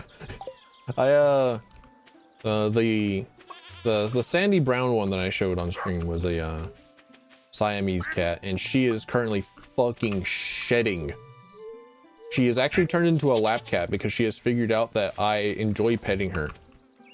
And she loves me. She is my mom's cat, but she loves me. And that little guy, sorry, that little girl, she hates everything except for me. And she allows me to pet her, and she has started to come up to me and like begging for attention, which normally isn't something that she does. She just like allows me to pet her. And she is now begging for attention because she has discovered that I am very good at de-shedding her. But my word, am I unable to go to anywhere without cat fur everywhere on me? Like I was trying to plant stuff yesterday, and she kept coming up to me, like meow, meow, meow, trying to get my attention and all that, like loving up on me. It's like, oh, look at this cute cat. Isn't she adorable? Isn't she great? Pet me, please. And I'm sorry, kitten, but sorry, kitten, but Daddy's trying to plant stuff. You gotta wait. She was not having it. She was not happy that I was ignoring her. Like I was squatted down, so like my feet and my knees were in the dirt. So she would like climb up onto my calf of my leg to get my attention. She's like she just like claimed my calf as her perch and decided that yes, this is where she needs to be.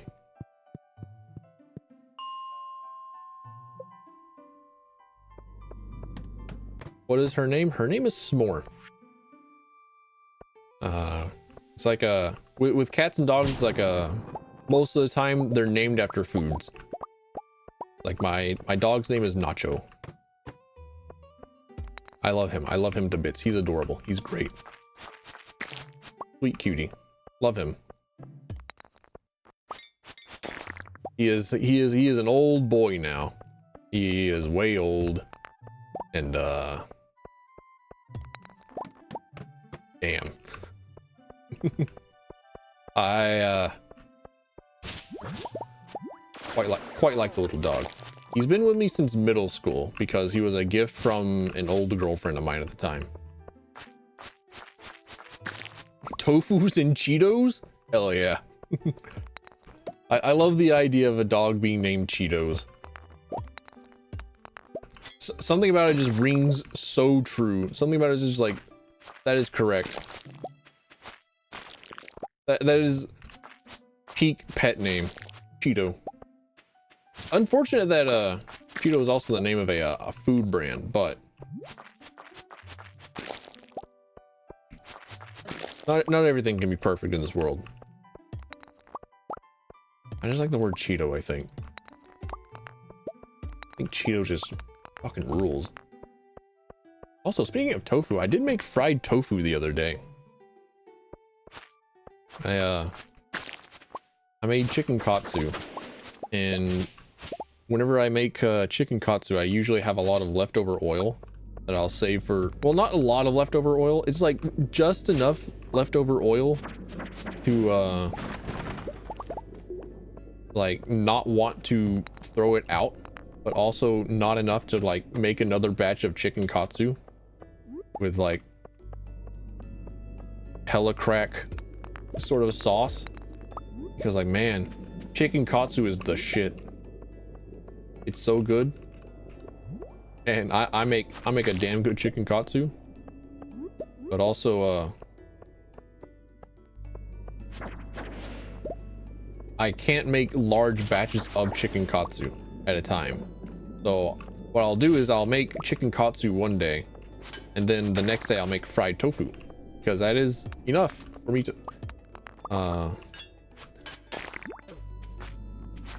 make both fried tofu and chicken katsu, and it's great. Two great meals in a row. They're nice. Also, it's a bunch of breadcrumbs. Hell yeah. Cheetos as a dumb orange cat. Hell yeah. Love me some stupid orange cats. I need more. I need more in the world. I think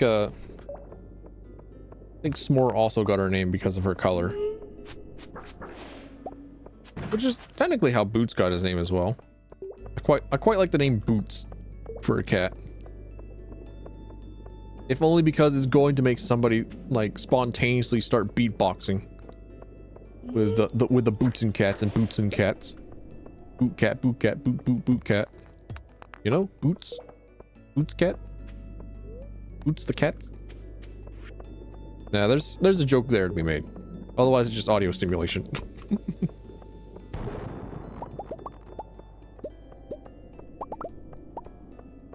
I'm not sure if the orange cat in my own litter is going to be very, very dumb. I think he might just be a sleepy lap cat, which honestly, top tier cat. If a cat just wants to be touched and petted and adored, then that is the best cat. You're off to bed? Hell yeah. Have a good night, my guy. Thanks for hanging out. Thanks for sticking around. Thanks for being here. Sweet dreams, my dude.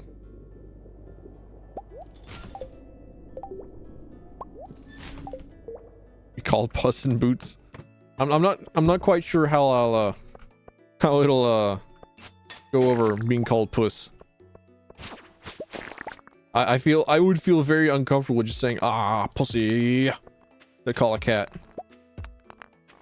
It's like I feel like that would be something that I do in middle school. Like everybody who has watched Shrek would understand the reference, but also it's like there's a Chinese superstition of calling your dog or calling your pet animal what it is that you want to bring more of into your life. So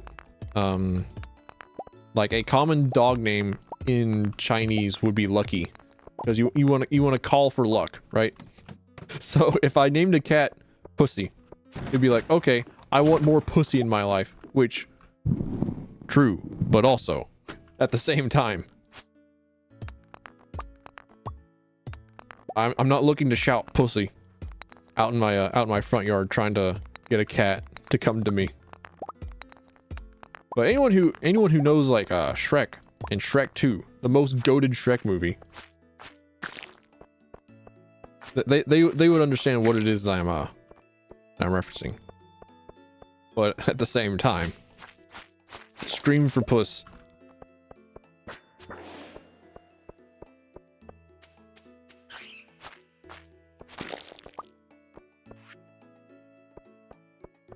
Ooh, Shadow Guy.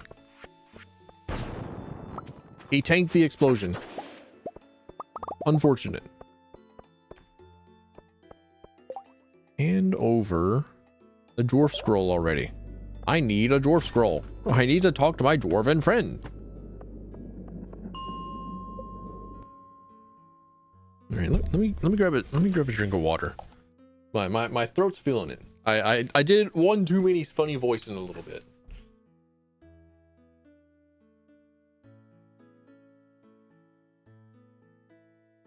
Also, oof, ouch, my butt.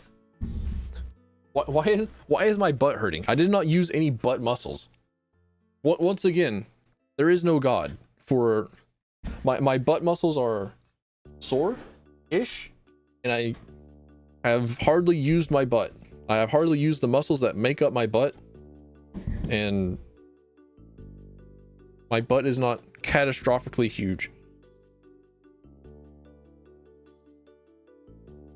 Like there was an image on, I think, Reddit, where they showed a picture of a lot of the Olympian bicyclists lined up together, and it was like, holy shit, look at their asses, look at how big they are. You know, I think I can look it up. How long do I normally stream? 4 hours at a time. Holy shit, it's almost been 4 hours. Well, damn. All right. An Olympian bicyclist butt. There we go.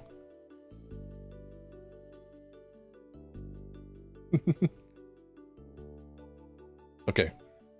All right, we're going to be looking at butts for real quick. All right, we're going to be looking at boy butts for a bit.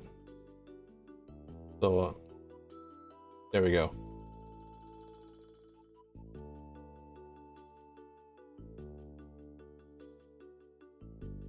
Let me just. Oh, hang on. Curses OBS. There we go. Here we are. All right. Let me look at dude butts for a little bit. That's Captain America's ass. That's right. But here's a good lineup. What did I say? Reddit? Yep. Here's all the butts lined up. Look at these Olympian bicyclist butts. Look at how thick and huge and protruding they are. Look how you could bounce a damn quarter off of them and get like $1 back. Why don't I have that? I mean, granted, one of the ways that you train for Olympian bicycling is like leg pressing 900 pounds on one leg. So let's see, 900 pounds to counts. Sorry, my bad. Pounds to kilos. So 408 kilograms per leg. And I'm able to do like 400 to 500 pounds, somewhere around there. I don't remember, because last time that I was on a leg press, I was on a vacation to Florida, of all the damn places. But like, dude, look at him. Bro drops it like Omni-Man. Damn. Look at this ass. Oh wait, that's a girl. Whoops. Anyway, look at that ass. Damn. Crazy. Why don't I have that? There's no God. My butt cannot be hurting this much from standing up and not having no progress towards having ass.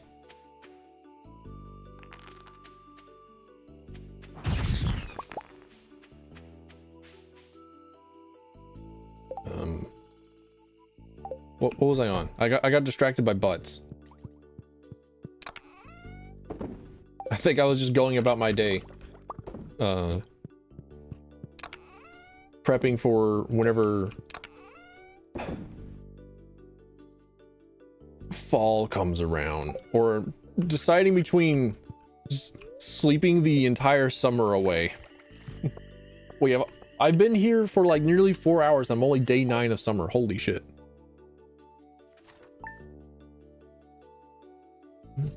Gotta speed up. It might be the we might be snooze maxing for like another 12 minutes or so. Ooh, sunflowers actually. I about said dandelions. Whoopsie. Hee hee hee hee ha ha. Hand them over. Put them in my inventory. Just grab them by the neck. People pay money for that. Solid experience.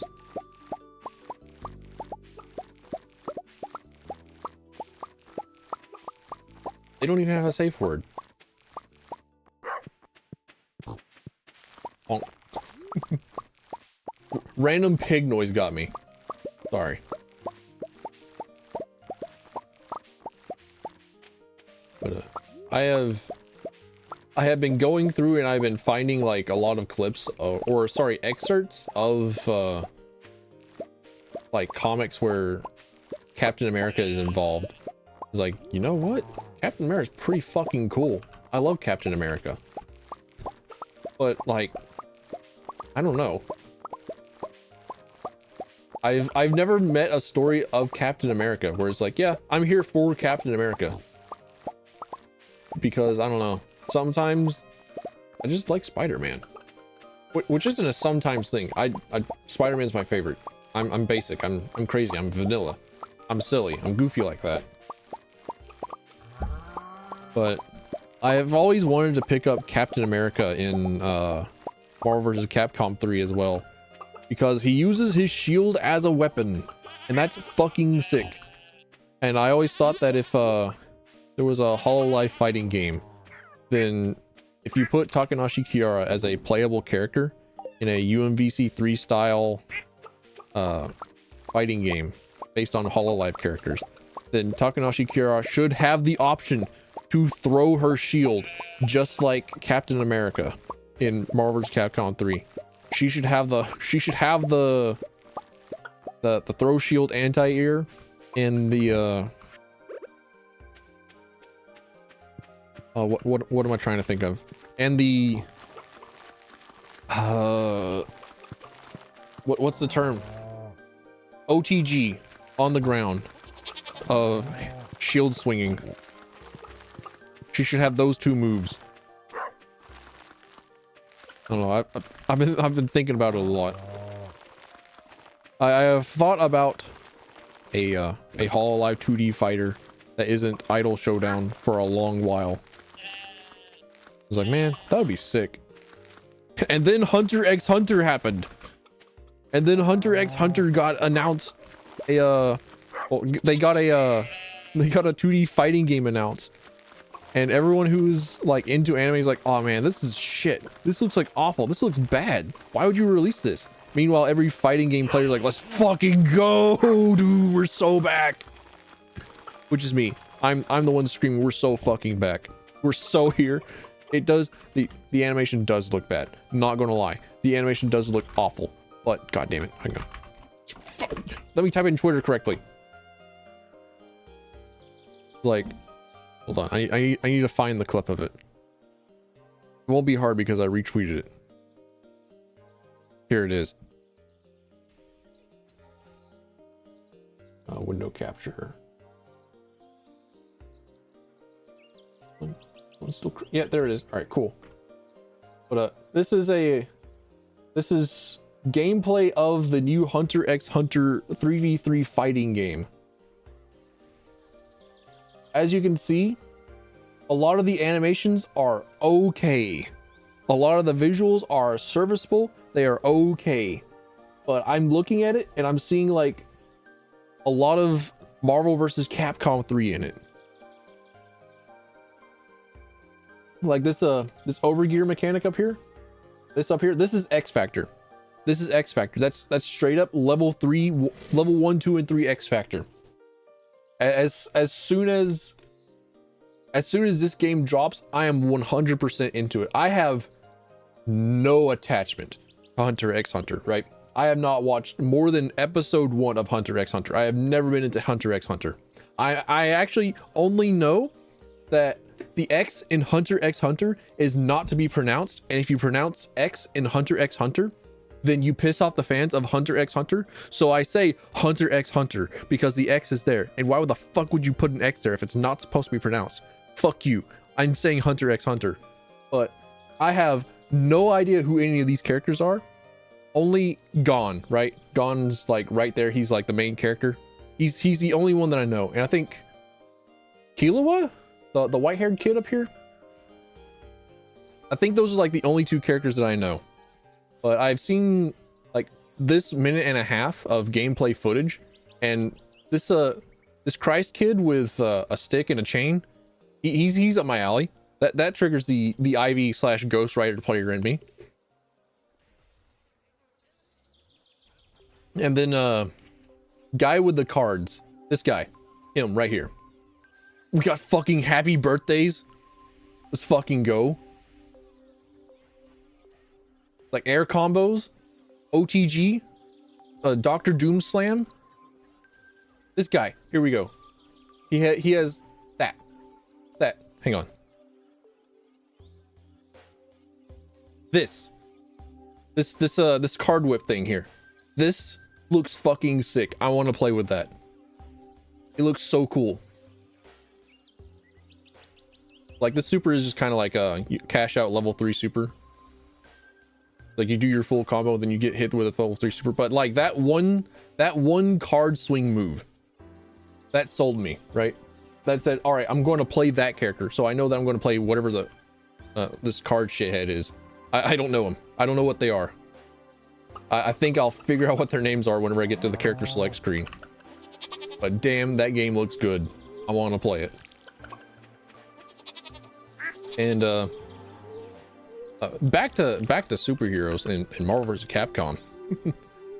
Spider-Man was the game, or sorry, not the game, but the guy that I played at Super Marvel vs. Capcom Clash of Heroes for an arcade, because I saw an arcade machine for it whenever I was at a touristy spot. I was like, they have Marvel vs. Capcom, and I got that itch. So I was thinking, is that Marvel vs. Capcom back there? They got the original Japanese Marvel vs. Capcom arcade cabinet back there. And I was there. I spent like 2 hours there. Meanwhile, the rest of my family was like, all right, we're going to explore the rest of this area, and you get to have fun. I was like, all right, it's sick. I definitely spent like $30 in tokens playing that Marvel vs. Capcom cabinet. Hey there, Apple. Welcome on in. Welcome back. How was your nap? You did all right? But I got top score on that arcade cabinet with Spider-Man and Chun-Li. And I have wanted to play Spider-Man on Marvel vs. Capcom 3 and in Marvel vs. Capcom Infinite. But in order to have like a decent Spider-Man in Marvel vs. Capcom 3, you have to learn how to fucking plink dash. And ain't no fucking way.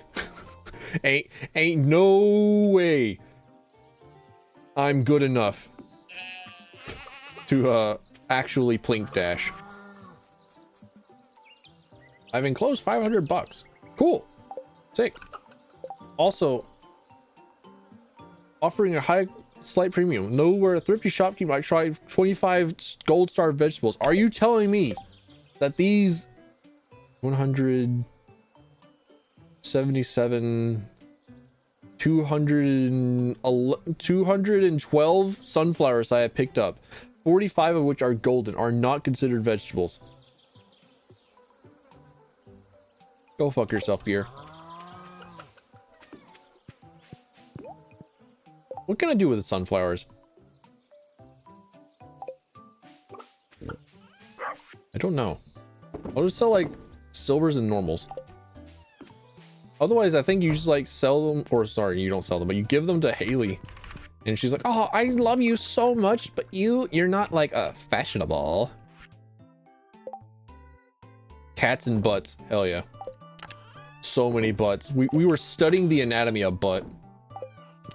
Getting real in there. So many butts. Olympian level butts.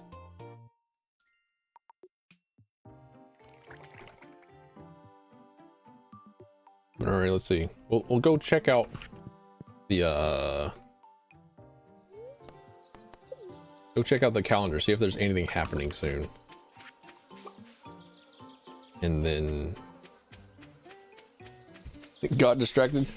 Distracting myself is like the best part of the stream. Personal philosophy, but it is a lot better to allow yourself to go on tangents and to like talk about something interesting rather than like just play a game. I would much rather just like sit here and like have where looking at my damn OBS. Hold on. I would much rather just like be here and just like talk about shit, right? I would like to do just like here we go. This is like going here and just like setting myself to just chatting, then just talking about whatever the fuck, and to like have too many conversations at the same time, just like go tangent into tangent. That's peak stream. that's peak streaming content. It's probably why it is that I'm not surprised that podcasts are so incredibly popular, because like, okay, I get to listen to people yap. I get to listen to some sort of focused conversation. I get to listen to I get to find a topic, and then it's like I hear interesting people speak about interesting things. Like, okay, cool. It's just like the natural evolution. It's super good. This is why I'm a super chat reading enjoyer on the YouTube streams.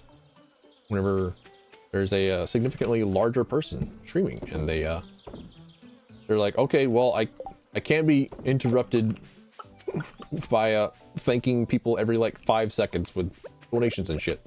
I have to do that after the stream. Like, all right, cool.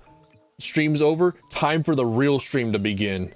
They start reading donations, and I start thanking people and going like, yes, yes, hello, yes, yes, I love you, yes, yes. And then they like see a message like, oh yeah, time to get distracted for 2 hours on this random ass topic.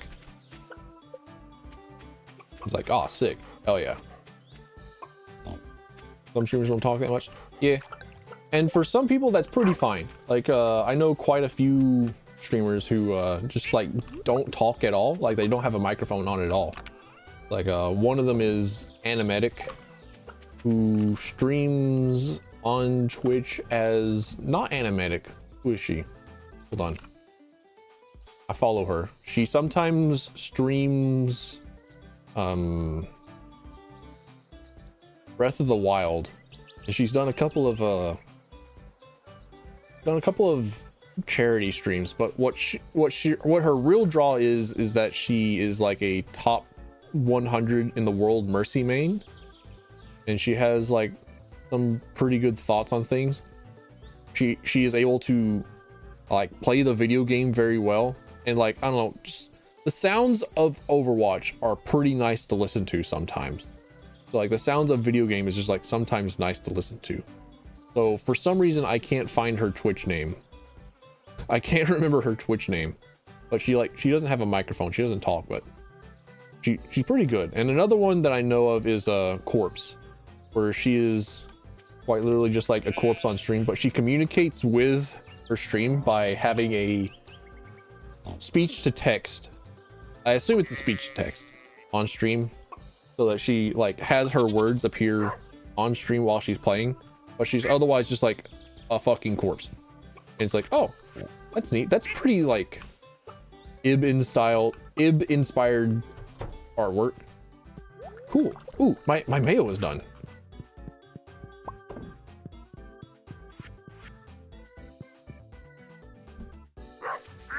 Play Lethal Company together after stream. If you're in Discord and it's like sometime after stream and I'm not particularly busy, I'm down to play Lethal Company. Sure, why not? Just like add me in my Discord. Do I have a Discord command? Hang on. Because I don't want to get to know somebody. There we go. Yeah, I don't want to get to know somebody on stream because I don't know you. Just like, I don't know you. I don't know if you're the kind of guy that would like immediately get onto like some person's stream and then immediately start slamming out four-letter word Bibles and slurs. Like, all right, cool, GG's. Salute. Off to the fucking boneyard with you. Mods, replace this frontal lobe with peanut butter. But yeah. I think after this I have to get stuff put together for something else, and then I prep for planting corn and okra later today. Do I even have mods? Absolutely not. I moderate myself, but I'll say, mods, slap his pee-pee, and it's like, all right, yes sir, me, I slap your pee-pee. But yeah, that's it for me for today. Do I want mods? At the moment, no. I don't think I have a need for mods. If ever it becomes a point where it's like I cannot moderate my own chat, send help. That's like whenever I send out the mod sword signal up in the sky. Also, hang on, I need to figure out. There's There was a thing that you can do for chats or for chatters. So you could do stuff like give VIP status, but also you could designate them as like artist. Like you could like give them an art badge to say, hey everybody, this person is an artist, or hey everybody, this person is a community creator of some kind. But I don't know how to do that. I'll figure that out. That's all right. Yeah, that's one of the things I'll figure out after stream, that I'll figure out later. But yeah, that's all for me for today. Thanks for coming in. Thanks for stopping by. Thanks for being here. More of this tomorrow at 7 a.m. Eastern Standard, 8 p.m. Japanese Standard, because I exist on 4 different timelines. But yeah, thanks for coming in. I appreciate you.